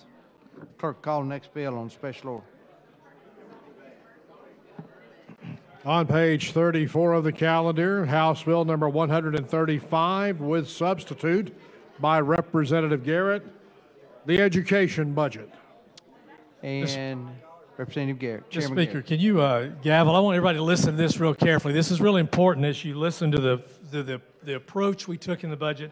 I'm going to read a lot of numbers to you, and then I've got even more numbers I can read if you want. But the overall theme of this House budget is to continue to expand pre-K classrooms across the state, to shift more money directly into K-12 classrooms, to strategically invest in improving outcomes at underperforming schools. We are all aware of Alabama's poor rankings in education measures as compared with other states, And while we have a number of outstanding schools that produce results that are well above the national average, we have more schools and systems in our state that produce results that are below that average. These schools need our immediate attention and help. Our overall rankings will not improve unless we identify, target, and focus on improving these underperforming schools systems in our state. Improving results at the lowest performing schools will dramatically move the needle. We will move up in the rankings if we'll address these issues, and this budget is focused on doing that. Here's some of the highlights. The first thing is that our pre-K program, which is nationally recognized, will receive $174 million funding, which is $24 million more than last year. This will provide for 125 additional classrooms across the state and increase the percentage of 4-year-olds eligible for pre-K who can attend from 42 to 45%. The K through 12 schools in this budget receive $5.6 billion, $300 million more than last year. This budget will provide funding to provide reading coaches in every school and technology coordinators in every system. Higher ed will receive $2.1 billion versus $2 billion last year. Community colleges will see on average an 8% increase. Four-year institutions will see an overall 9% increase. And again, the deferred maintenance for states' HBCUs will be for $5 million. Teachers and other public school employees will receive a 4% raise. In addition, $34 million has been added to increase the K through 12 middle salary matrix to make the full range of teacher salaries competitive with surrounding states. Community college employees and early childhood education employees will also receive the 4% raise. The foundation program, which funds the basic needs of our K through 12 schools, will increase by $200 million to $4.2 billion. The Alabama Reading Initiative, which provides support required under the Literacy Act, will receive $94 million, $14 million more than last year. This is important that classroom materials and supplies will increase by 30% in this budget, from $700 per classroom to $900 per classroom. Funding for school transportation, which is a currently underfunded area in the budget, will increase by $25 million. Statewide specialty schools, which teach fine arts, math, science, and cyber technology, will receive 6 to 15% increases in funding. School nurses, that program will be funded by additional $9 million, bringing the total to about $50 million of that funding for school nurses. That's about 55% of what we need to have a nurse in every school. Funding for incentives for the TEAMS program will be increased by $30 million to fully fund what's there. A number of existing K through 12 programs will be increased funding. $20 million for the Alabama Innovation Corporation, which is going to be implementing the recommendations of the Innovation Commission, which is very, very important to what's going on in the state in public education and economic development and broadband development. $15 million increase for the Alabama Math and Science Technology Initiative to $45 million. This is the math initiative. We'll see a $15 million increase. $10 million increase for pre-K special education.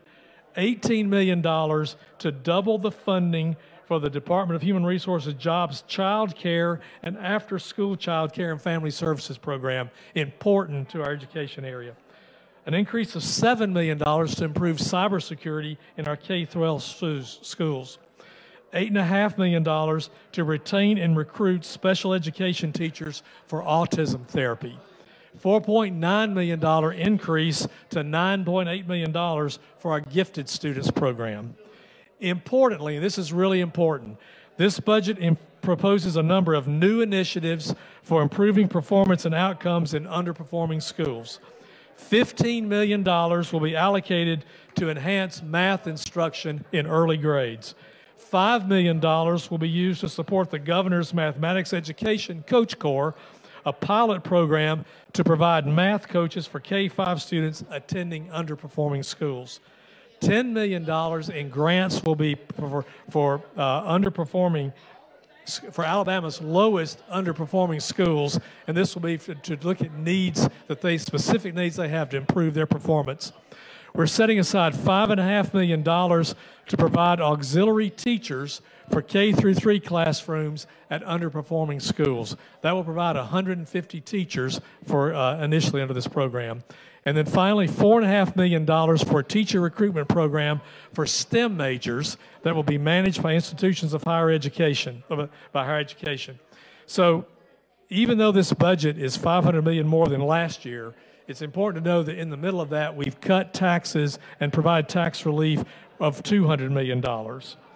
Once we return to a normal situation, we'll be able to understand what our revenue picture is. We can then look at budget priorities again and consider more tax reform and tax cut measures. I have a lot more details to provide if you need, but with that, Mr. Speaker, I would ask for the BIR. All right. I don't think we won't have to have the BIR on this one since it's budget bill, but we do have some people that want to speak on it. Let's go ahead and move forward with the lady from Calhoun, Dr. Boyd. I want to speak on we're on the bill now, and we got a committee sub that we'll introduce in just a minute.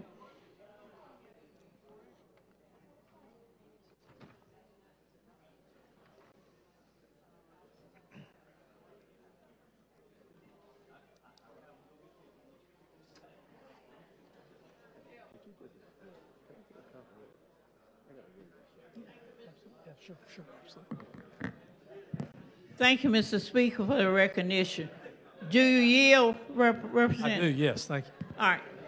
First, thank you so much for what you presented. A previous speaker, I believe for me, talked about the funding, all the funding that we put into education, and then at the level where we are in performance. I noted 2 areas in particular. Help me again to explain the pre-K amount and the reading. How much is in for reading? That's the basis of all the areas. We will provide an additional $24 million for our pre-K programs, which takes us to a total of $174 million. That will provide 125 new pre-K classrooms, which will increase pre-K access from 42% to 45%. Currently, there are 3,407 children on the pre-K waiting list. This will also provide 35 new classrooms and add 2 new coaches for the Strong Start, Strong Finish programs, which is the governor's initiative to go to the lowest performing, the areas of most need. It will also provide $1.9 million for projects and programs for preschool development birth through age 5 that was previously funded under a grant, and will provide $1.5 million for additional summer and after-school programs. That's with pre-K. Good. Those are already on waiting list. All right, go back to the others, how they will be administered. Are they by test scores along, or are they by some other criteria like economic, Eric, what? So I think when you look at the underperforming schools and the schools that are, we have a problem because, again, you have some schools in the state that score very high on all these tests, others that score very low. What we tend to do is just take the money and divide it, but we never really address what are we doing here. And those are problems to address because, number one, we can't get teachers there. I agree. There are classrooms in the Black Belt right now. We're doing a pilot program that's in this budget that's continued where we're teaching into a middle school in the Black Belt, and there's not a certified teacher, not a teacher, graduated teacher that's teaching math. And so that's a problem, and we can't get teachers there. So what we have to do, though, is figure out in these areas that are the lowest performing, what can we do to raise their performance? If we can raise their performance, if you can take someone who's at a 5%, take them to a 20%, well, the state goes from being 52nd to maybe 45th because you're moving from the bottom up. This budget is specifically targeting the areas that are in the most need. And so there are programs to put math coaches, to put reading coaches, make sure there's technology coordinators, increasing the classroom supplies, figure out what we need to do to provide the education in those areas. That's well taken. But we always blame elementary, secondary. I think I heard you mention something about College of Eds, or am I dreaming on that, which is really the initial problem.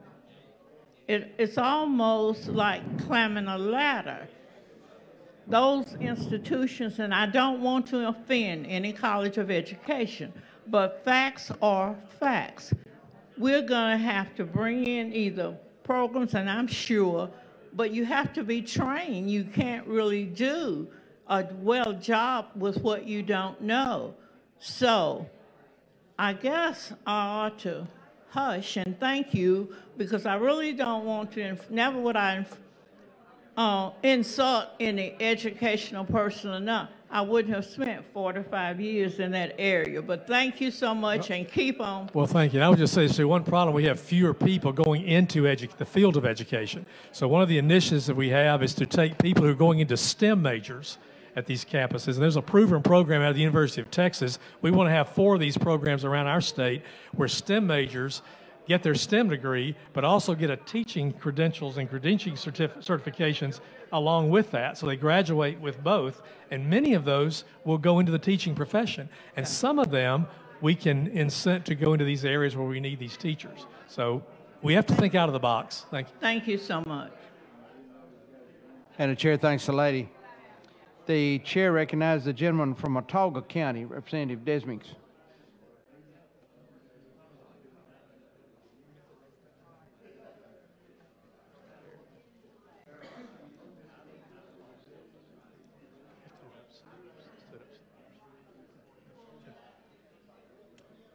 Chairman, I just wanted to thank you for your work on this, and you know, all the numbers you've worked on since taking over as chairman, and all the things you put together. I think you've done an extremely good job with the budget, and really thankful that we have you over the ETF now, and I think your leadership's already coming through on it. So I just wanted to thank you.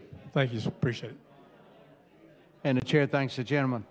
Chair recognizes the gentleman from Marshall County, Representative Kitchens.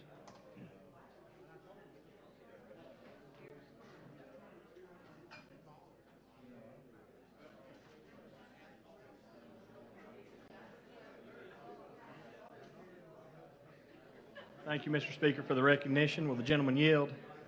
Yes, sir. Yes, sir. Well, I just wanted to applaud you for the work you've done on this, especially with pre-K, and that was something we had the commission this past year.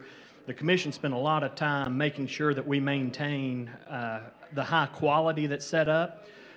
As we expand classrooms, that's going to be the #1 thing, and we released our report. I still anticipate hearing back from the department on that report to make sure that we are maintaining that first-class program, that the department, as they receive these funds, as they're growing, we looked at some of those underserved areas, a lot of areas of our state that don't have the access to it. So thank you for your work on that, and I look forward to hearing from the department as we continue on this path. Well, thank you. And I will say this too: our approach to these underperforming schools is really taking that pre-K model that has worked with these auxiliary teachers and some of the things they're doing. We want to see if we can translate that. Again, a problem we're going to have are the resources, the number of bodies and people, but we're looking we got some initiatives we think can address that. But until we address those areas, our education overall is not going to, perform adequately. So it's very, very important. Yes. Well, thank you so much. Chair thanks the gentleman. Chair recognizes the gentleman from Baldwin County, Representative Simpson.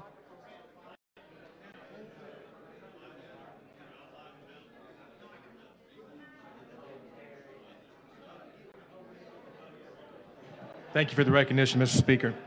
Mr. Chairman, one of the things that you said when I reviewing the budget, one of the things that you mentioned was the increase in the gifted program. And that's something that I think we really, as a state, need to help focus on and spend more of our resources there. You know, in Baldwin County, we were lucky enough that the CEO of Apple, Tim Cook, went through Baldwin County Public Schools. We spend a lot of our money focused on recruiting industries. And I know you've done a great job with that as well. We try to spend these incentive packages to do what we can to get these large corporations to come to Alabama and spend money and create jobs in Alabama. I'm very grateful for those incentive packages, and those have employed many people within my district. But I do think we do need to spend more money as well helping create that next large company so that we don't have to go out and recruit a company. We can help with some of the brilliant minds that we have in Alabama classrooms. If we can furnish those minds and let them flourish and grow by investing in them early. You know, we lose a lot of our top talent, and when we've talked about this over and over, we lose kids that go to Tennessee to go get and when they graduate college or they graduate high school, they go to good schools in Tennessee, or they go to Florida, or they go to Georgia, or they go outside of where we are. If we can help and give them the incentive to say, hey, we're going to help these kids, we're going to spend money to help these kids, and we're going to invest in them early in these gifted programs, so that way these next corporations, we're talking about generations after us. I'm not talking about 5 years down the line or 10 years down the line, but 20 years down the line, if we can look forward and say, hey, we've got some legitimate Alabama companies that were created by Alabama students that we invested in early, that's how we're going to get out of this level that we're in right now. That's how we get out of it. So I am very appreciative for the increase that you have spent for this year's budget. I know it's your first go around. You've introduced me to some wonderful women who are involved with the Gifted Association for Alabama. I'm looking forward to working with them and helping to spread that message that in the future, this is a great start, but we need to look in the future as well for what we can do to invest in our gifted students. Well, you bring up a great point, because one thing we funded is this Innovation Corporation, which is the result of the Innovation Commission. And Innovation Corporation had 4 pillars. One was fixing the education problem in Alabama and closing the gaps. Number 2, it was economic development for the new transition to knowledge-based economy. So what do we need to do as a state to attract the people here who want to be entrepreneurs, who want to do these tech-based companies, who want to come here and not necessarily be Silicon Valley, but do those type of companies? And this is growing all over the state. Huntsville, Birmingham, Mobile all have pockets of these entrepreneurs. What can we do to support that group, to attract more of them, entice them to stay here? And the third pillar was broadband. You know, we have the broadband bill we passed last year. The authority has been set up. We'll have a broadband strategy June the 30th of this year. Connecting the state and solving the broadband problem is important to fixing our educational issues, because we have broadband to all the schools right now, but many people can't get the broadband in their homes. And so it limits that. So the broadband piece is important under the Innovation Corporation. And the last thing was the participants in the new economy want to recreate. They want outdoor activities. They want to kayak and bike and mountain climb and all these things. Alabama is a wonderful state for that. So rebranding our state and supporting all those natural resources is important. And the gifted students who are already in that mindset, we need to keep them here and offer them the opportunity to realize they can make their home here, and also we will support them as they bring these new business ideas to us. So I think it's a great fit to what the Innovation Corporation will be doing. We had our first meeting last week. It's just exciting, the potential this has to transform our state. But again, the 4 pillars are education, the knowledge-based economy and attracting individuals to that, broadband, and let's get this recreation thing kicked off and going to support this stuff. We have some great resources. We had people from California who came here who were amazed at the water and the mountains and everything we have to offer in this state. And they said, and if you look at the graphs, they're pretty cool about compared our forestation and our water to our surrounding states, with the exception of Florida, which is stuck out there in the middle of everything. We are wonderful. I mean, it's a mecca. It's an untapped resource. Absolutely. Well, again, I want to commend you on this budget. Thank you for investing in our gifted children as well, for your increased investment that you put forward in this, and I really want to commend you on this. Thank you. Thank you. And the chair thanks the gentleman. The chair recognizes the gentleman from Talladega, Representative Robbins.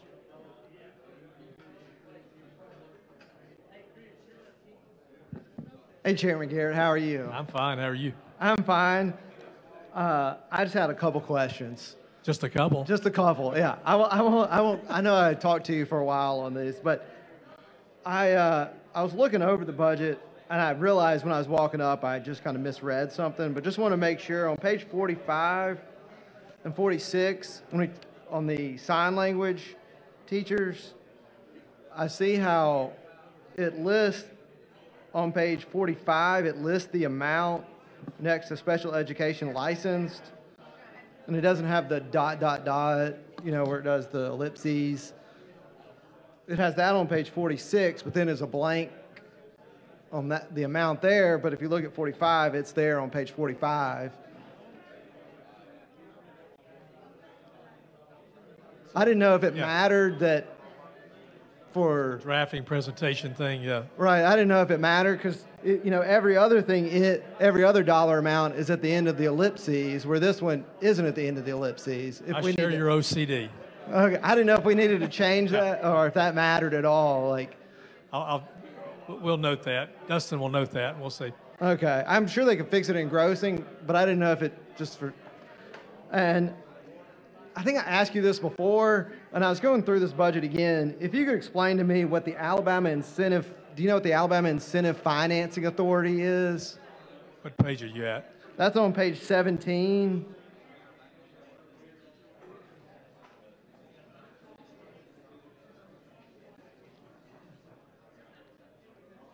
It's under debt service, where we're going to... So this is before my time.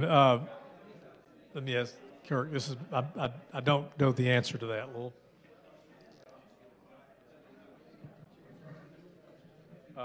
This was a 2009, so this is the Alabama Incentive Financing. Those were bond issues originally for Mercedes, and then we re-upped them again for another facility. Both Mercedes? They're education related, not both related, not both Mercedes, but one was Mercedes and one was another. So these are education-related bond issues to private companies that are educated-related. Okay, so kind of what we do with the AIDT with private companies, in essence? Yeah. Okay. And on page 7, it references projects in the workforce development column within the Department of Commerce, and it says that basically what me and you talked about in your office, where there's that money that not unaccounted. So it says that these are for projects. Is there any place we could find out what all projects these are for, where AIDT uses those? Yes, for projects? there's reporting. I don't have that with me, but yes, we can get that information. Okay. Yeah, I would just like to know where they're using some of that for. And do you know what the Modern Manufacturing Pilot Project is?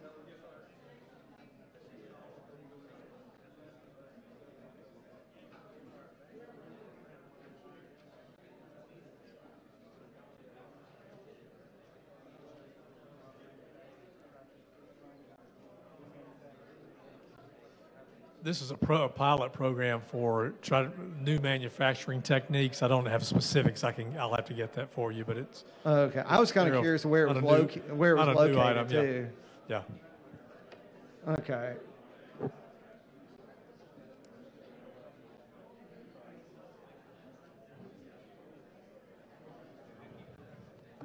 I do think you did a great job on the budget. Sorry to come down. I appreciate your questions and your interest, because you have been very, very thorough throughout this whole process, and I really do appreciate it. And I know when we met before, there was in the budget from the governor, there was after the budget, and it was either Section 4 or Section 5, there was $120 million going to... capital outlay. Right, for people that receive the Public School and College Authority bond, and that's been removed. But then where was that? So taken our to? committee felt like that was really a capital items normally don't run through a budget, right? So that was set up there as a $125 million available that would be split between higher ed and the K-12 that would be available for them on this allocated formula basis for capital projects. Now, we took that out of the budget. So if that means that the money comes in, which whatever money we get, that money would just be available to roll into the A&T fund. We just passed the bill that allows you to spend A&T dollars on capital. So we kind of accomplished that without putting the amount in and putting it into the budget. So that money, we're not budgeting $125 million. To the extent we have money that comes in over our budget expenses, that will sit in be available for supplemental appropriation to A&T next year. And that can now be used for capital. Okay, where before it was going specifically to the 2020 bond recipients. Right. And while I'm up here,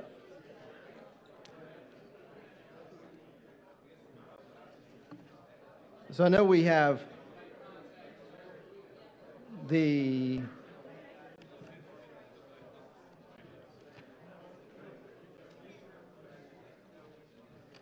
to the University of Alabama, they're getting $600,000 for the rural health care program.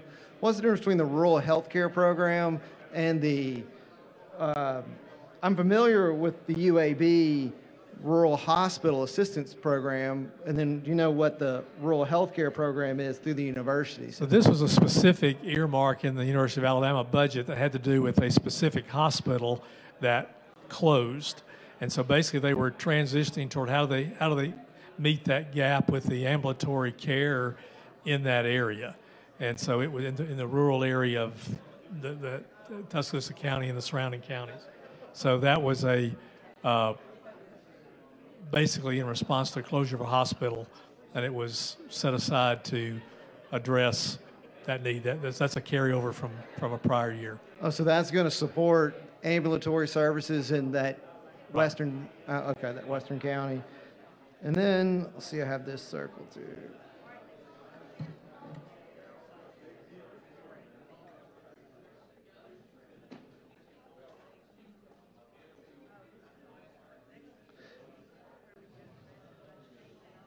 And do you know who owns the Dauphin Island Sea Lab?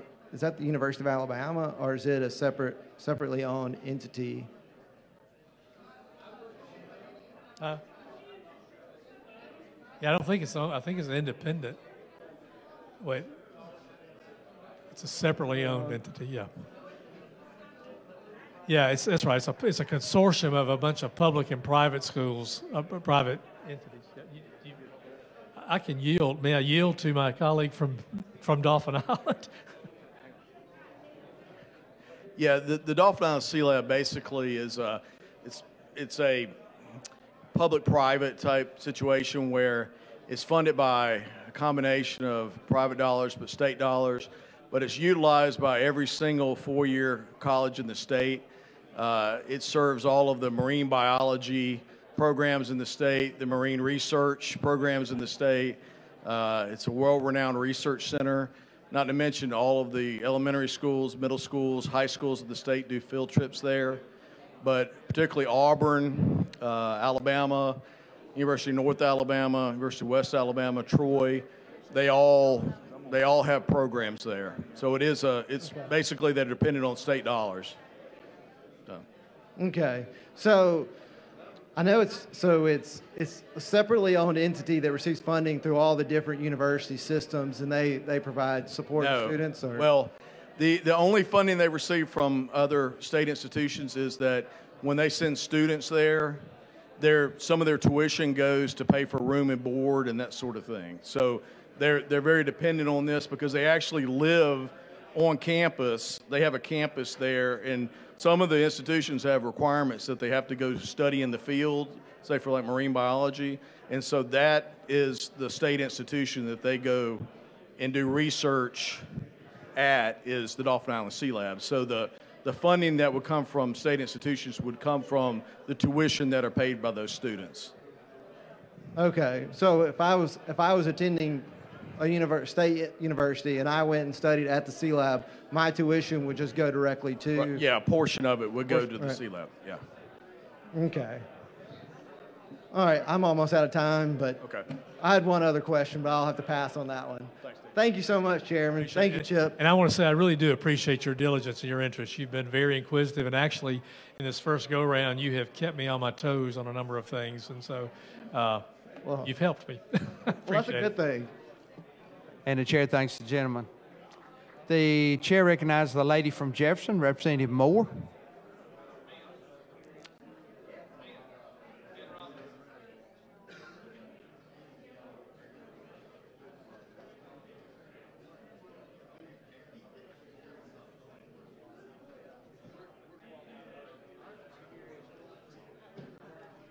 Thank you, Mr. Speaker. Jim, you yield. Yes.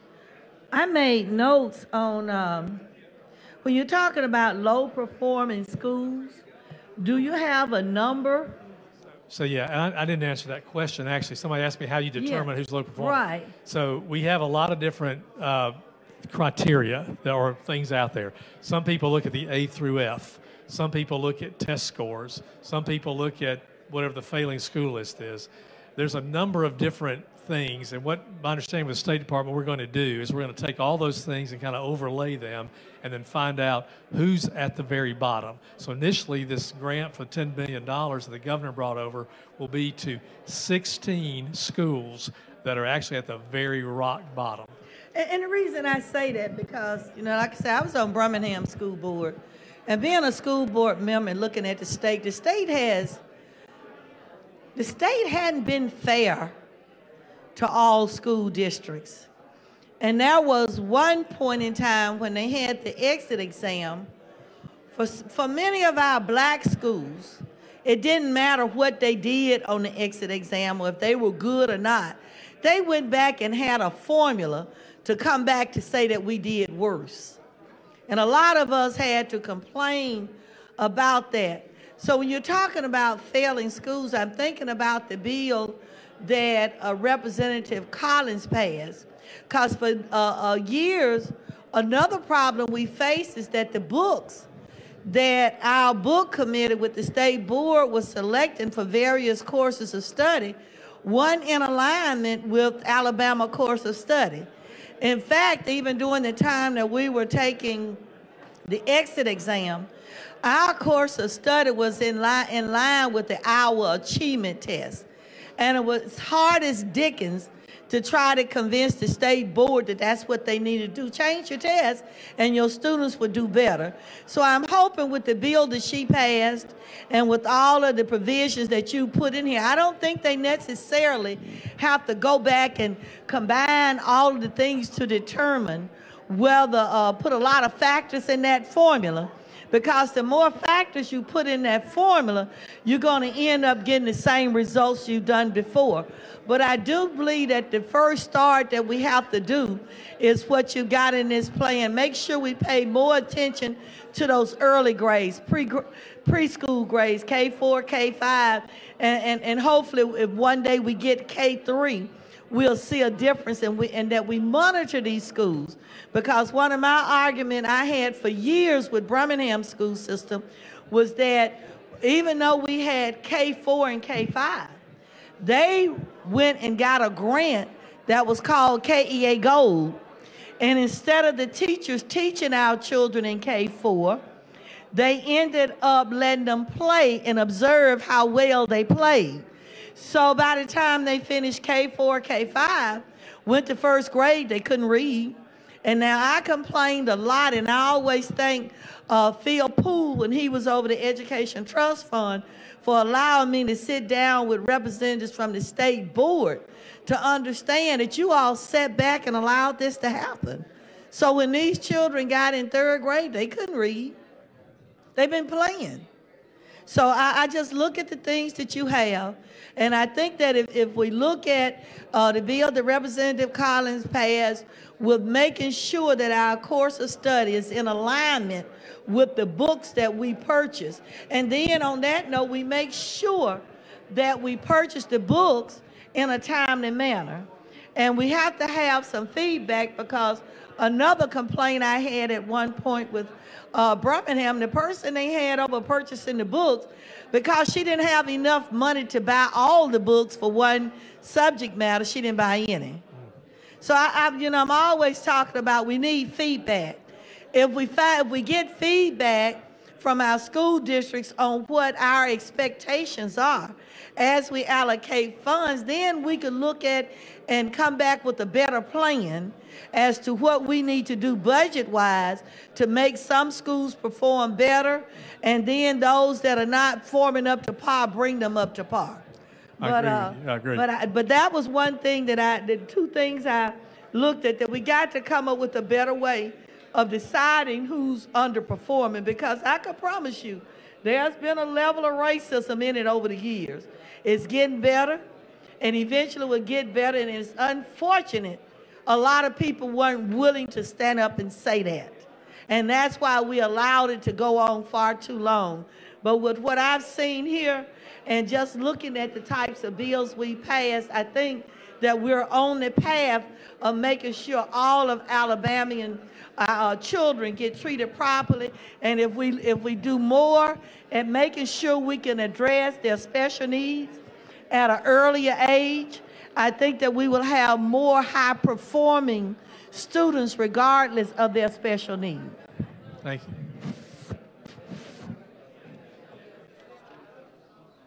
And the chair thanks the lady.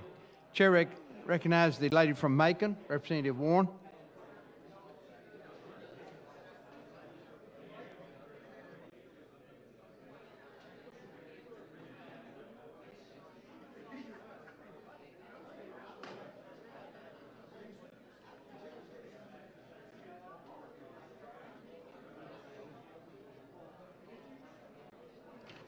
Thank you, Mr. Speaker. Will the gentleman yield? Yes. Again, let me say thank you. Every time I come up here, I got to say thank you, okay? I had two concerns, and one of them was really a comment, and that was, I think you said that we got an increase of 120. I can't hear you, Mike. Yeah. Okay, we got 125 more pre-K classes. Right. How is that going to be? How is that going to spread out? Is it still contingent upon the local people having a match, or how is that? I would assume it's a continuation of the same program, but it's the same process we're using now. Okay, as we continuously talk about education and starting off earlier, we got to get to a point in Alabama where every 4-year-old child can have the opportunity to go to pre-K. I mean, we're not going to make this state better giving it to some and not giving it and having an offer for all. So as you continuously work, we just want to get to that goal where we can say it's pre-K is open for all kids. Another thing, you mentioned that there was $9 million from nurses. I've been looking on the, where's that money in the budget? $8.9 million for nurses.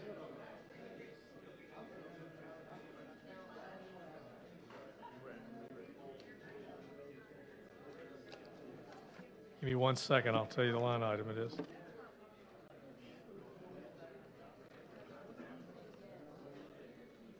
Well, I suppose I could just ask you this question.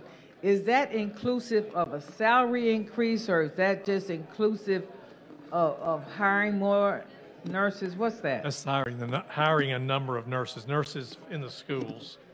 Let me find it. Because I've heard from some school nurses, and they are truly asking for something that I don't think we're probably not giving them that's a higher pay for nurses in our system. Because as we all know, during this pandemic, our school nurses have gone above and beyond the call of duty. So I was just wondering, is there any compensation for the nurses? It's in line item 102, which is the additional for school nurses. I'll also say, was it? Yeah, it's 110. 110. And I'll say this too, that in the community college budget, section of the budget, we have $2 million for the LPN program because there's a nursing shortage across the state. So there's a $2 million to increase the number of LPN graduates. Okay, it's just, I'm just concerned, and I think we all should be concerned of the roles that our school nurses have played in this pandemic. You know, I mean, we got nurses quitting, and we've had those nurses to stay there. So, I mean, somewhere we need to really look at a compensation, or maybe the second go round when we get our next ARPA money, we need to find ways of showing our nurses in the state of Alabama that we really appreciate what they're doing in these crisis times. This gets us to about $50 million for the nurses, and if we need $90 million to fully fund that program. So we're stepping up, but we've got a ways to go. Okay, I mean, it's kind of sad when we keep talking about how we're trying to pull everything together and hold things together. And when, like I say, when you look at what the nurses have done, not to give them any incentive, or not really incentive, but ways of showing appreciation for what they've done. I think we really need to give that a serious look. Again, thank you. Thank you. Chair thanks the lady. Chair recognizes the lady from Madison, Representative Hall. Representative Hall, you're recognized.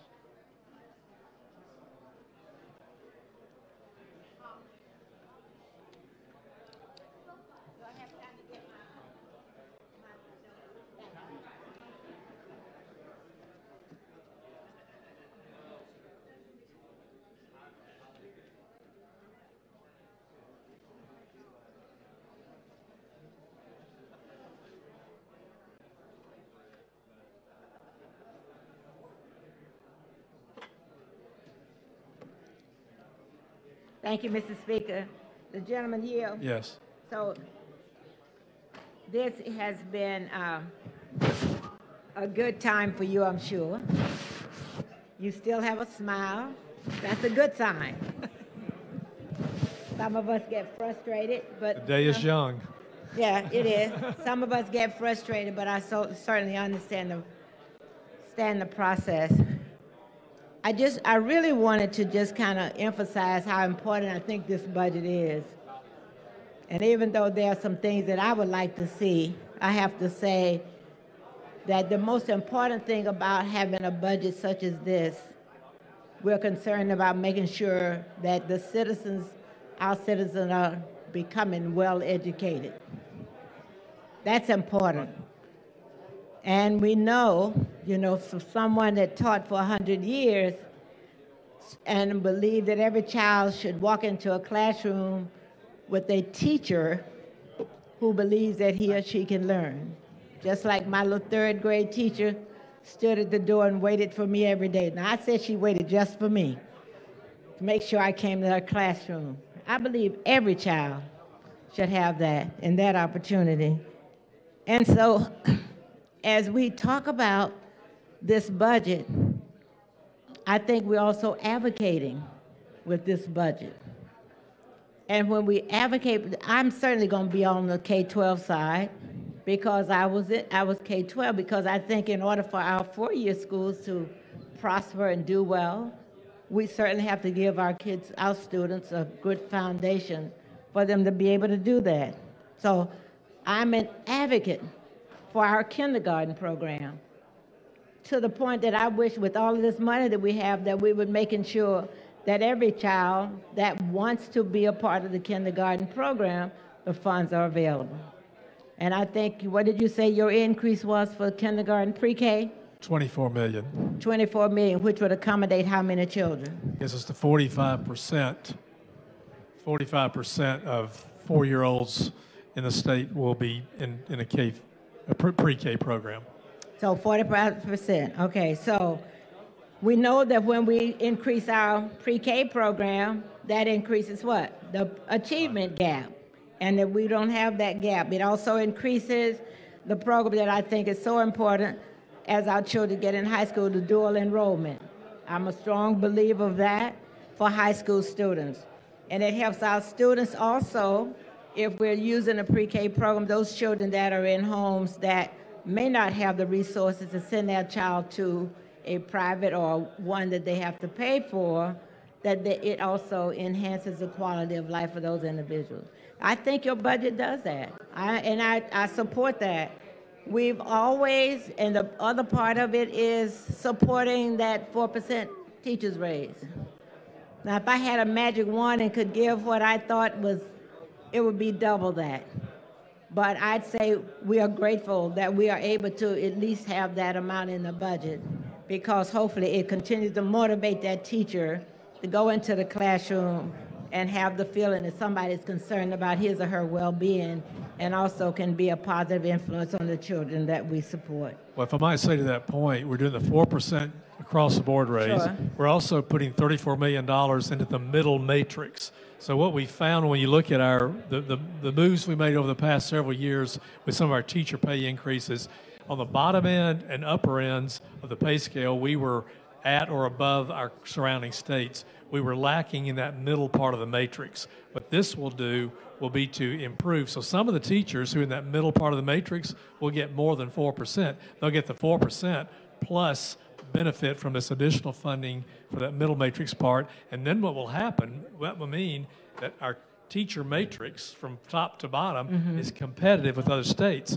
Now what that means is no one can say that we're losing teachers to other states. We may be losing teachers to the private sector, or a teacher may retire and go to another state. But as far as as far as a competitive salary, this budget will put us in a position where we are now competitive. Now again, people are not coming into education. Enough people aren't coming in. We've got people in education that are going out, but they're not necessarily, they're not going to other states to teach. So. And as a part of that, in addition to your teens program, you know, we have a males program to influence, which Alabama A&M, Athens State, University of West Alabama is a part of, just to increase the number of males that are in the classroom. So I applaud the fact that we are looking at all of these programs and looking at all of these incentives, and certainly looking at the middle level individuals. Well, the thing that most concerns me about solving the education problem is how do we get teachers to these areas? That's the problem. How do we, that's what we have to find a way to do. And I don't have an easy answer, but part of what these initiatives we will be doing will be how do we do that? And you know, and I would tell people so many times, as a classroom teacher, many of my students, I didn't talk to them about going into education either.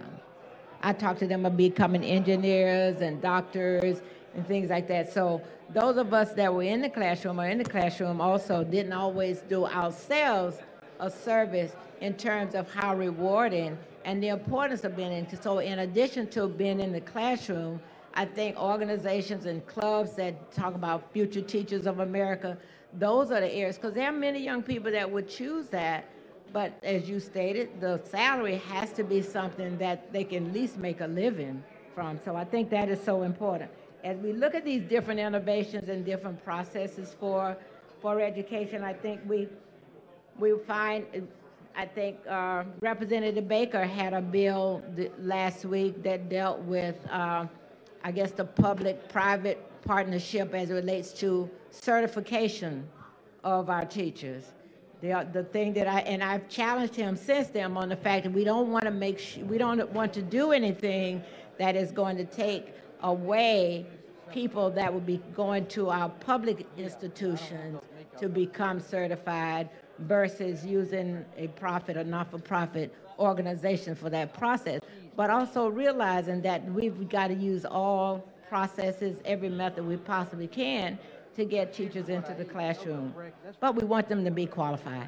Right. So as we move forward, the other thing that I'd say that as we look at what's happening in education in terms of preparing our students and realizing that all of our children don't have to go to college to be successful, making sure those jobs that are presented to them, those opportunities are presented to them. I mean, we can be creative in making sure that happens. This budget increases Career Tech coaches and buys new Career Tech equipment for community colleges. It puts a lot of emphasis to support credentialing programs that are going on in the community colleges and the higher institutions. Some are degree credentials, some are non-degree credentials, but we can get certifications for various jobs. So this budget supports all of those workforce development initiatives that are designed to basically put people into the jobs that are in demand.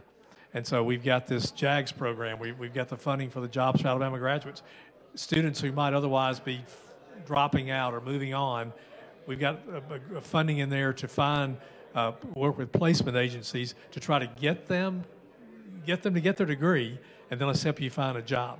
But this certification process, this credentialing process, the micro-credentialing that's going on with the higher ed institutions is something, it's key, that always doesn't require these 4-year degrees. Everybody's not going to do that. So we're supporting Career Tech and those other credentialing programs in this budget.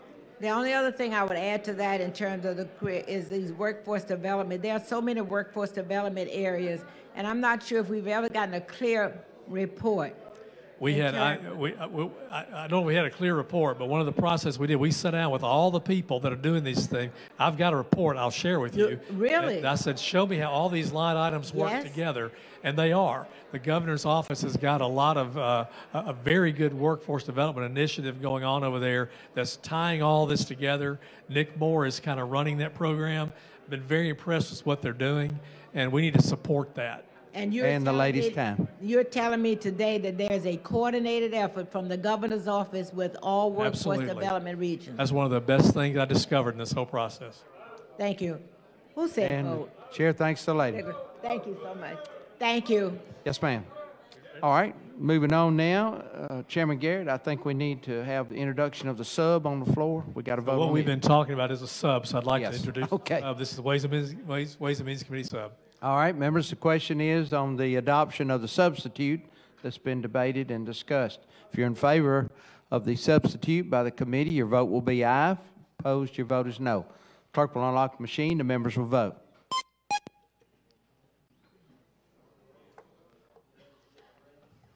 All the members voted. Clerk will lock the machine, record the vote. There are 102 yeas, 0 nays, 0 abstentions, and the substitute is adopted. Chairman Garrett. Move for final passage. All right, we're on final passage of House Bill 135 as substituted. If you're in favor of this bill, your vote is aye. If you're opposed, your vote is no. Clerk will unlock the machine. The members will vote.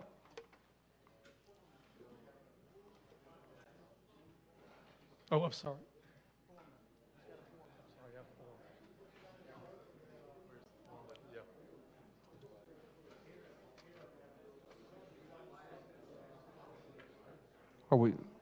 Are we missing anything, Mr. Clerk? You had a floor.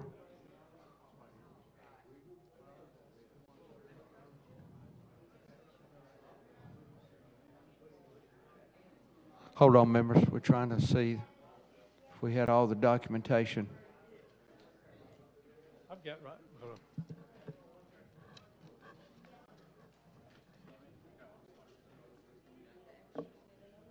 Yeah.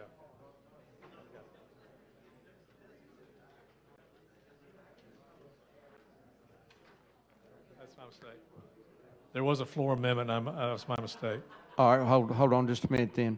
All right, if the clerk, if we can withdraw the vote on the board, take that back.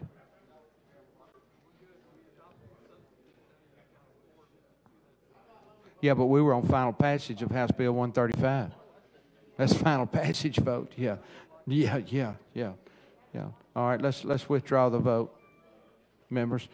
And we've got a amendment that we didn't know about. All right, let's start all over here. We've got the substitute that's on the floor for House Bill 135, and now, Chairman Garrett, you want to introduce a floor amendment. Yes, and I apologize for the confusion. All right, clerk, receive the amendment. Amendment to House Bill number 135 by Representative Garrett. All right, and Mr. Chairman, if you will, And here are copies. If anybody wants to see the marked up version of the amendment. if you want to explain the amendment. Yes, it's mainly technical. The first part, in the front of the budget, it deletes reference to this capital fund. So the $125 million that we took out of the budget, it just removes that from our substitute language. The second, under the Archives and History, it adds an earmark in the budget language for the Men's Hall of Fame. That was admitted. The Women's Hall of Fame is listed under the West Alabama. This brings that earmark language back in. Doesn't change the amount, but just adds that language. The other is under the foundation program on page 21. It just changes the numbers based upon the budget substitute. Just some of the technical numbers there, which is explained with the. For example, $4,902,747,494 becomes $4,902,972,243. So these are just changes that reflect some of the shifting that was done. On page 27, removes language regarding 2 additional contract days for teachers. The governor had proposed 2 additional contract days for teachers. We removed that and put that money into the classroom supplies and everything. So it removes that language. And under the Department of Education, we modified the language on the certified language therapist, which was just basically wordsmithing, not anything substantial. We also changed the reference to auxiliary teachers, is what we are calling them. In the original budget, we had called them aides, but they're really auxiliary teachers. And we made that change. And the final thing was scattered reporting provisions that once we deleted that capital fund section, it just changed some references. So it just modified those reference points. Okay, members, let's understand where we are. We had a substitute that was by the committee, and that was adopted and placed on the bill.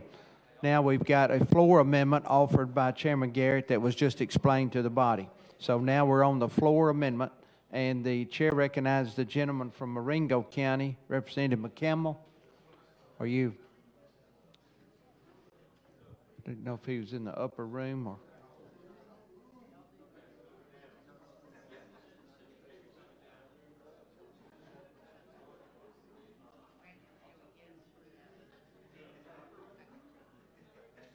Check and see if he's in the room up there. Here, well, no, there he is.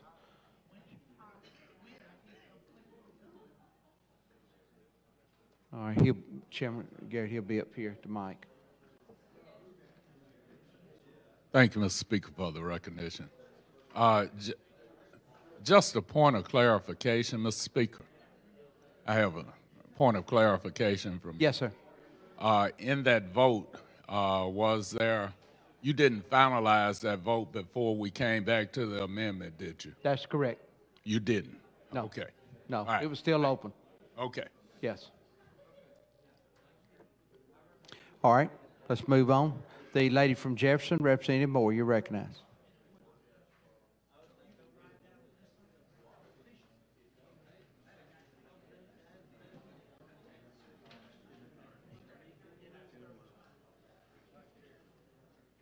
Thank you, Mr. Speaker. Jim, you yield. Yes. On the page 27, where you remove the language regarding 2 added days for teachers, you took that money to go into classroom supplies.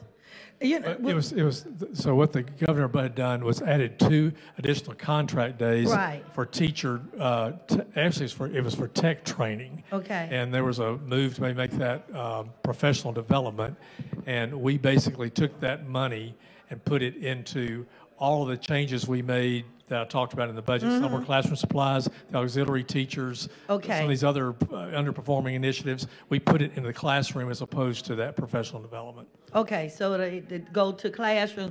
But, you know, I always have a concern when you're talking about classroom supplies because I have teachers always complaining they never get the dollar amount or anything to go to classroom supplies. Their principal might tell them, well, every time you use the copying machine, that's your classroom supply money. So I tried to purchase copying machines for grade levels in one of my schools because the teachers were saying they didn't get anything else. They just told each time they make a copy, that's your pupil supply or classroom supply money. And I think that we have to monitor that differently because some message need to be sent to Birmingham, because when I went to the superintendent, they got warehouses full of copying machines, but yet and still they're charging and telling the teachers the reason you can't get any additional classroom supplies and the teachers are buying it out of their pockets is because you're making copies in the office. So, you know, I think, you know, we got to have, when we pass a budget, we got to make sure that every one of our school districts are using the monies as it is appropriated for. I agree. And when we sit here and once we pass it, that's the end. That's one of the factors why all of our schools aren't performing the way that they do. Like I've had teachers say they got to wait in line just to copy a subject matter because you only got one copier. But then the school board got a warehouse full of brand new copying machines that they could give per grade level in every school. And you not have that. So I just seriously think that we've got to put in place something some feedback, some penalty to make sure the school districts are using the monies the way we say that they should be used, and that's not happening. And I don't know what we could do, but something has to be done. I agree with you. But I thank you for that explanation. Thank you. And the chair thanks the lady. All right, members, I believe the question before us now is going to be the adoption of the floor amendment offered by Chairman Garrett. If you are in favor of this floor amendment, your vote will be aye. If you oppose, your vote is no. Clerk will unlock the machine. The members will vote.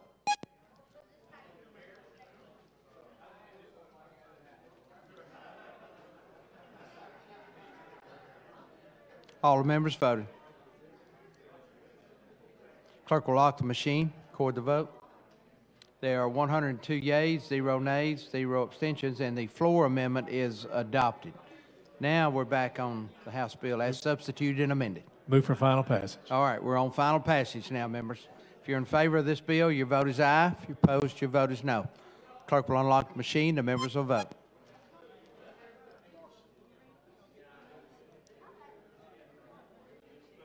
All the members voted.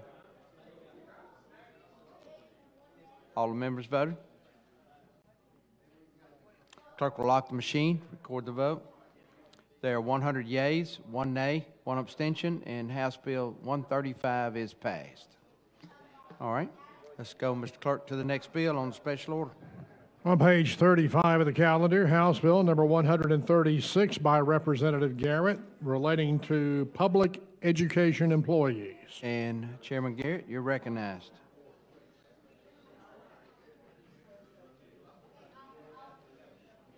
Mr. Speaker, this is the bill that provides for the 4% salary increase for the public employees in K-12, post-secondary, AIDB, and the other institutions we mentioned. All right, I believe the question before us now is going to be the adoption of the BIR on House Bill 136. If you're in favor of the BIR, your vote is aye. If you're opposed, your vote is no. Clerk will unlock the machine. The members will vote.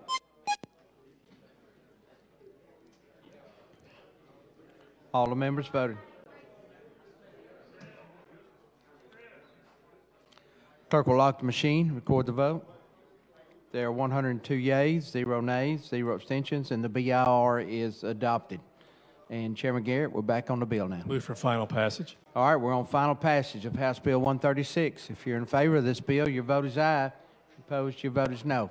Clerk will unlock the machine, and the members will vote. We're on final passage.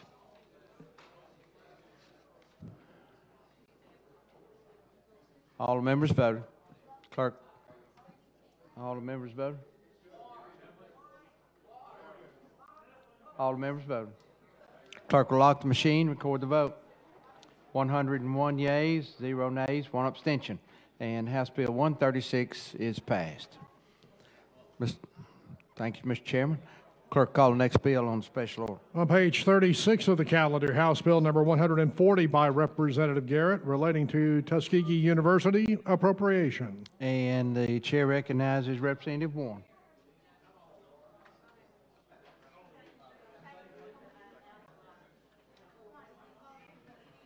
Thank you, Mr. Speaker.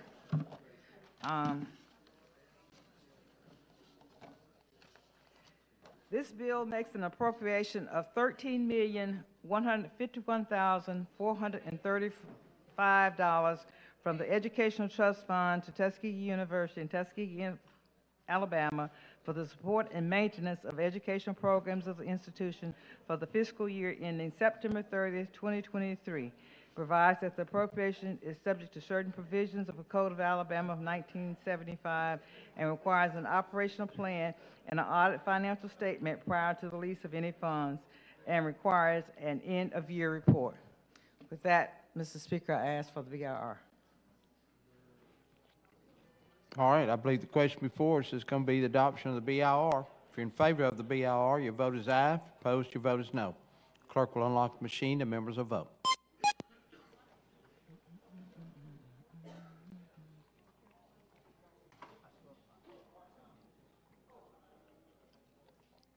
All the members voted. Clerk will lock the machine, record the vote. 102 yeas, 0 nays, 0 abstentions. The BIR is adopted.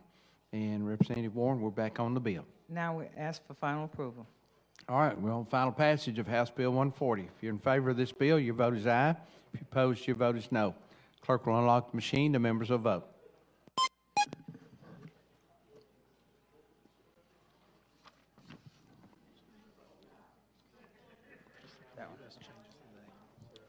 All the members voted. Clerk will lock the machine, record the vote. There are 101 yeas, 0 nays, 0 abstention, and House Bill 140 is passed. Thank you. Yes, ma'am. And the clerk called the next bill on special order. On page 36 of the calendar, House Bill number 141 with amendment by Representative Garrett relating to Lyman Ward Military Academy appropriation. And Representative Warren, you're recognized. Thank you, Mr. Speaker. This bill makes an appropriation of $389,327 from the Educational Trust Fund to Lyman Ward Military Academy in Camp Hill, Alabama, for the support and maintenance of educational programs of the institution for the fiscal year September 30th, 2023. Provides that the appropriation is subject to certain provisions of the Code of Alabama 1975. It requires an operations plan and an audited financial statement prior to the release of any fund, and requires an end-of-year report. Now, I have an amendment for this one. Should I do the amendment now? All right, let's get the BIR, and then we'll address the amendment. Okay. All right. I asked for the BR. Yes, ma'am. All right, I think that's the question before us. The chair recognizes the gentleman from Tallapoosa, Representative Oliver, speaking on the BIR.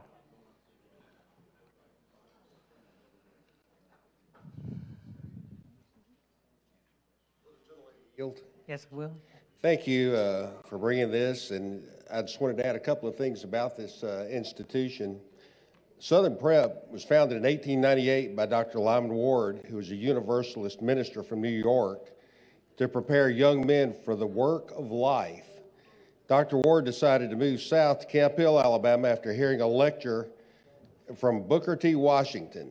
Dr. Ward attended Tuskegee Institute with the purpose of learning methods and techniques he could bring to the academy, teaching the contributions of labor, the value of hard work, and self-reliance. And they still do that today. Thank you. Thank you. And the chair thanks. All I can say is Gentlemen. Tuskegee is in the house. Thank you. Okay. All right. All right. I believe the question then is going to be on the adoption of the BIR. If you're in favor of the BIR, your vote is aye. If you oppose, your vote is no. Clerk will unlock the machine. The members will vote.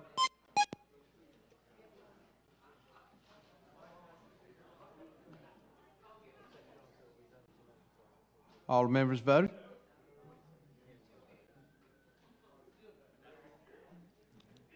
Clerk will lock the machine, record the vote. There are 102 yeas, 0 nays, 0 abstentions. The BIR is adopted. And now we're on the amendment by the committee. Representative Warren. We have one amendment, and it's a simple technical amendment, really. On page 1, beginning on line 9 and on line 24, delete Lyman Ward Military Academy and insert Southern Preparatory Academy, formerly Lyman Ward Military Academy. On page 2, line 7, delete Lyman Ward Military Academy and insert Southern Preparatory Academy, formerly Lyman Ward Military Academy. With that, Mr. Speaker. Okay. All right. We're ready to vote on the floor amendment offered by the Education Committee. If you're in favor of this amendment, your vote is aye. If you're opposed, your vote is no. Clerk will unlock the machine. The members will vote.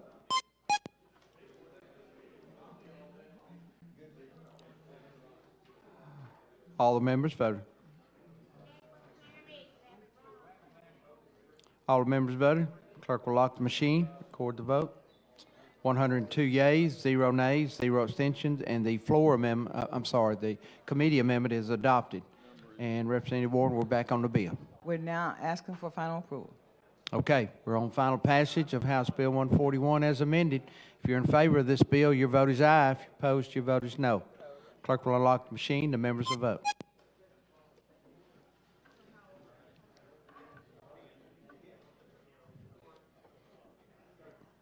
All the members voted. Clerk will lock the machine, record the vote.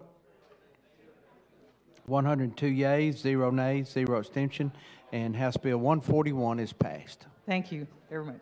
And thank you, And- Mr. Chairman. Thank y'all for your work. All right, let's go to the next bill, Mr. Clerk. On page 36 of the calendar, House Bill number 142 by Representative Garrett relating to Talladega College appropriation. And the chair recognizes Dr. Boyd. Thank you Thank you, Mr. Speaker.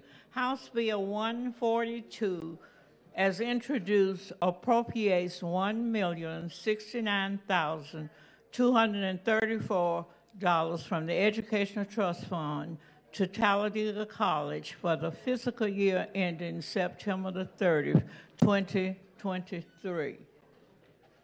Ask for the BIR. All right, and I think that's the question before us, adoption of the BIR. If you're in favor of the BIR, your vote is aye. Opposed, your vote is no. Clerk will unlock the machine and the members will vote.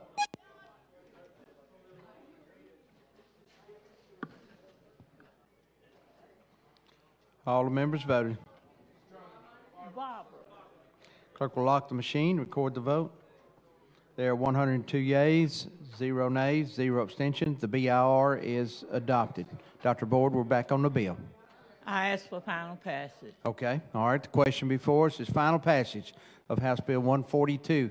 If you're in favor of this bill, your vote is aye. If you're opposed, your vote is no. Clerk will unlock the machine. The members will vote.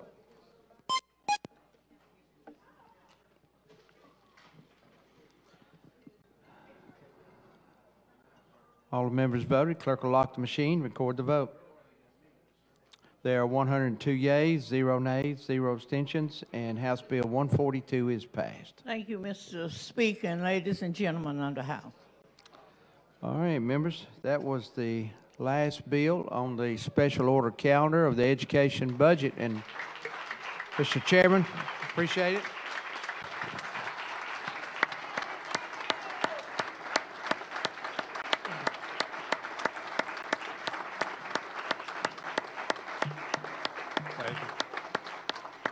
I want to thank our committee who worked very, very hard and provided a lot of support and guidance. I want to thank Karen Cheeks for the work she did. Mr. Speaker, thank you for your support. Sure, Thank you. you're welcome. Thank you, body, Thank for the y'all. budget. Thank y'all. Thank y'all so much. Good work. Good job. Members, I know most of you probably realize there's a lot of work that goes into getting a budget out, and especially in a timely manner, so we're very thankful. All righty. I've got one Senate message here I want to call up. Mr. Clerk, the Senate Joint Resolution 42.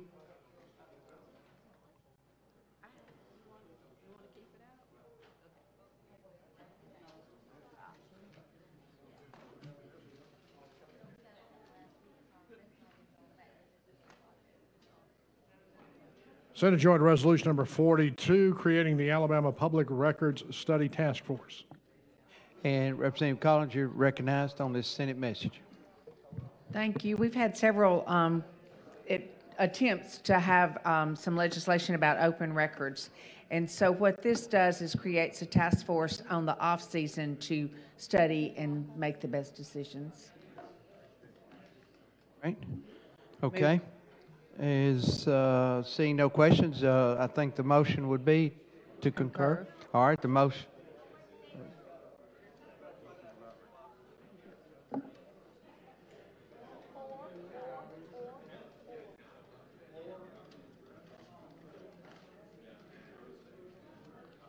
Let's get it on the board, and so we've got everything in order for the clerk.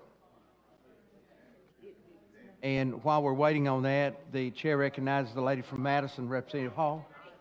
Just come on down. We've got time. Be good to see you. All dressed up today, and yeah.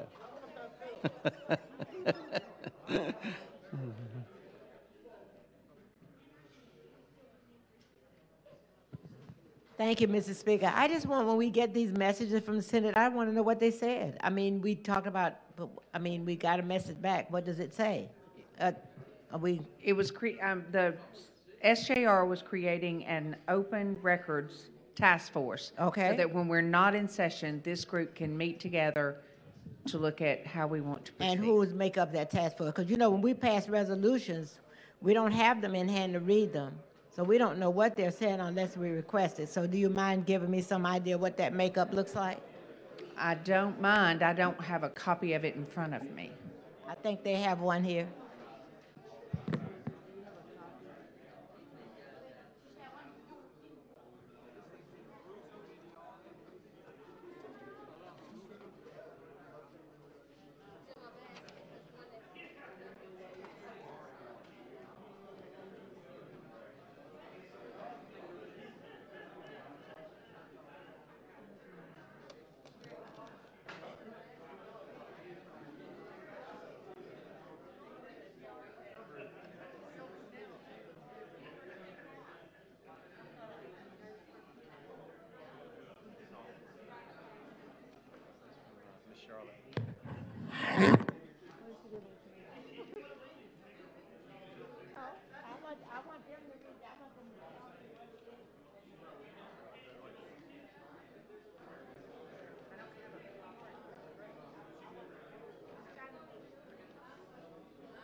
All right, and the question the motion needs to be changed according to the clerk and where we are with the paperwork.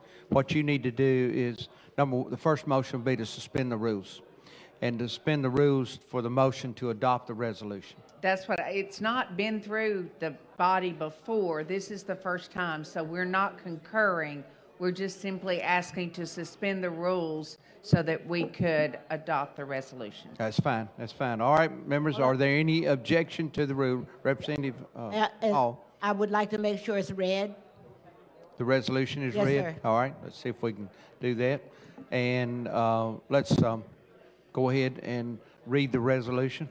Whereas Alabama Public Records Law, codified sections 361240 and 361241, Code of Alabama 1975 were originally adopted by the Alabama legislature in 1923, and whereas section 161240 relating to citizens' rights to inspect and copy public writings has only been amended twice in its almost 100-year history, and section 361241 relating to providing public writings has never been amended, and whereas there exists a need to strike a balance among competing yet fundamental interests of government, including transparency, privacy rights, and government effectiveness, and whereas there exists a need for clarity on the process to request public records, as well as clear guidance for public officials on what is and is not a public record accessible to Alabama's citizens.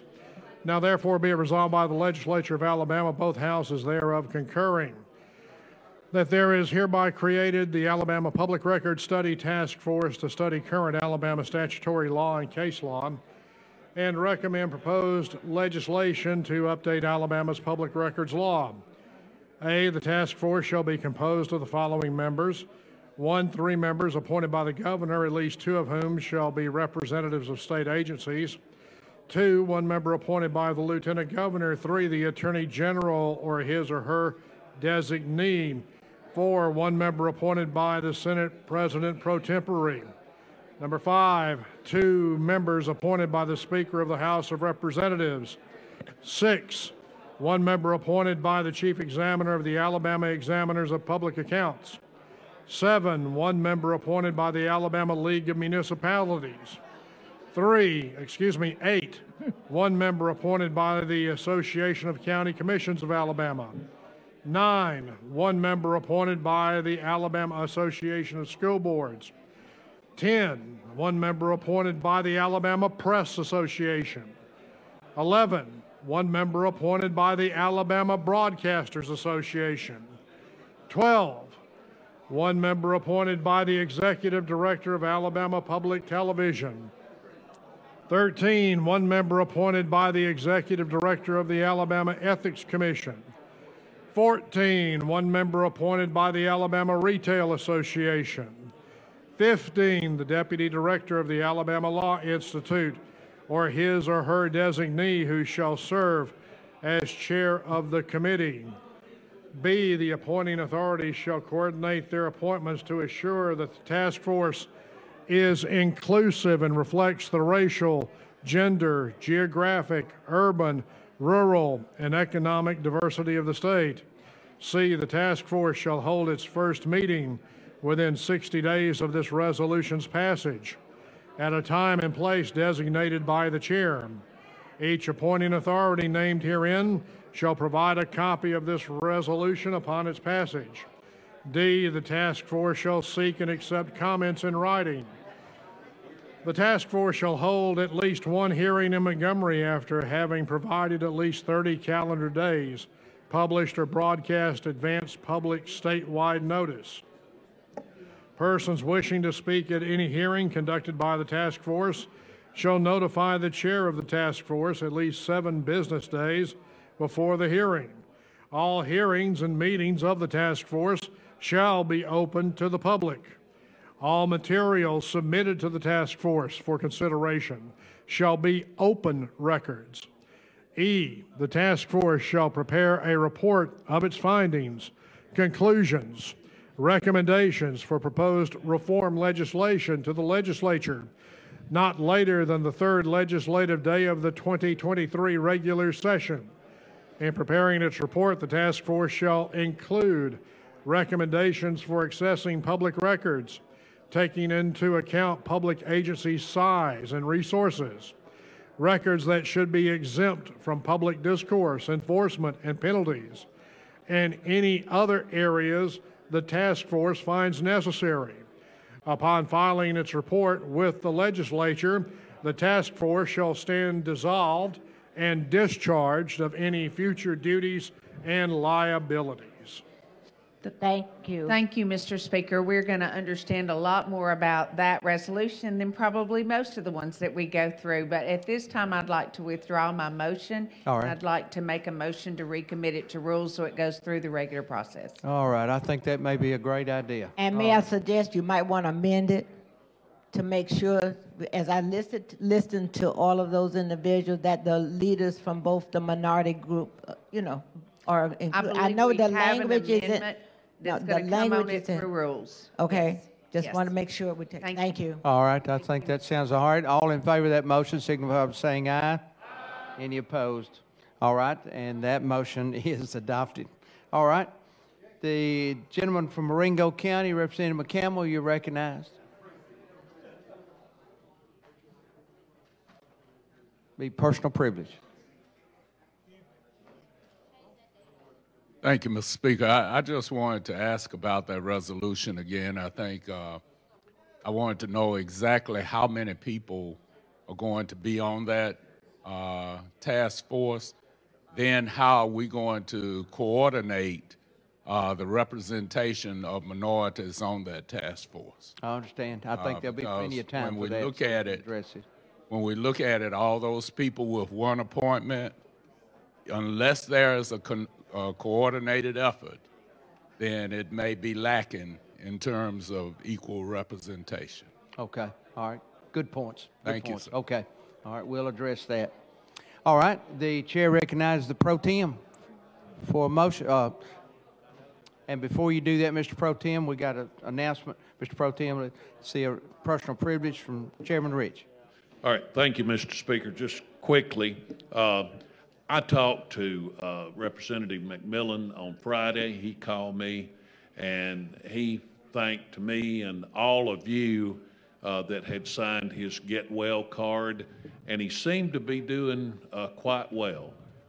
He had a treatment, I think now it'd be week before last that he had a treatment, and the results that he got back last week were real good.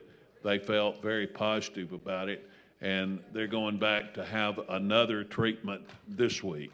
So just wanted to let y'all know that. The speaker has talked to him as well, and I'm sure got the same message. But just very pleased that he is doing fairly well at this time. And he said he hoped to be here for at least one day before the end of the session. Thank you very much.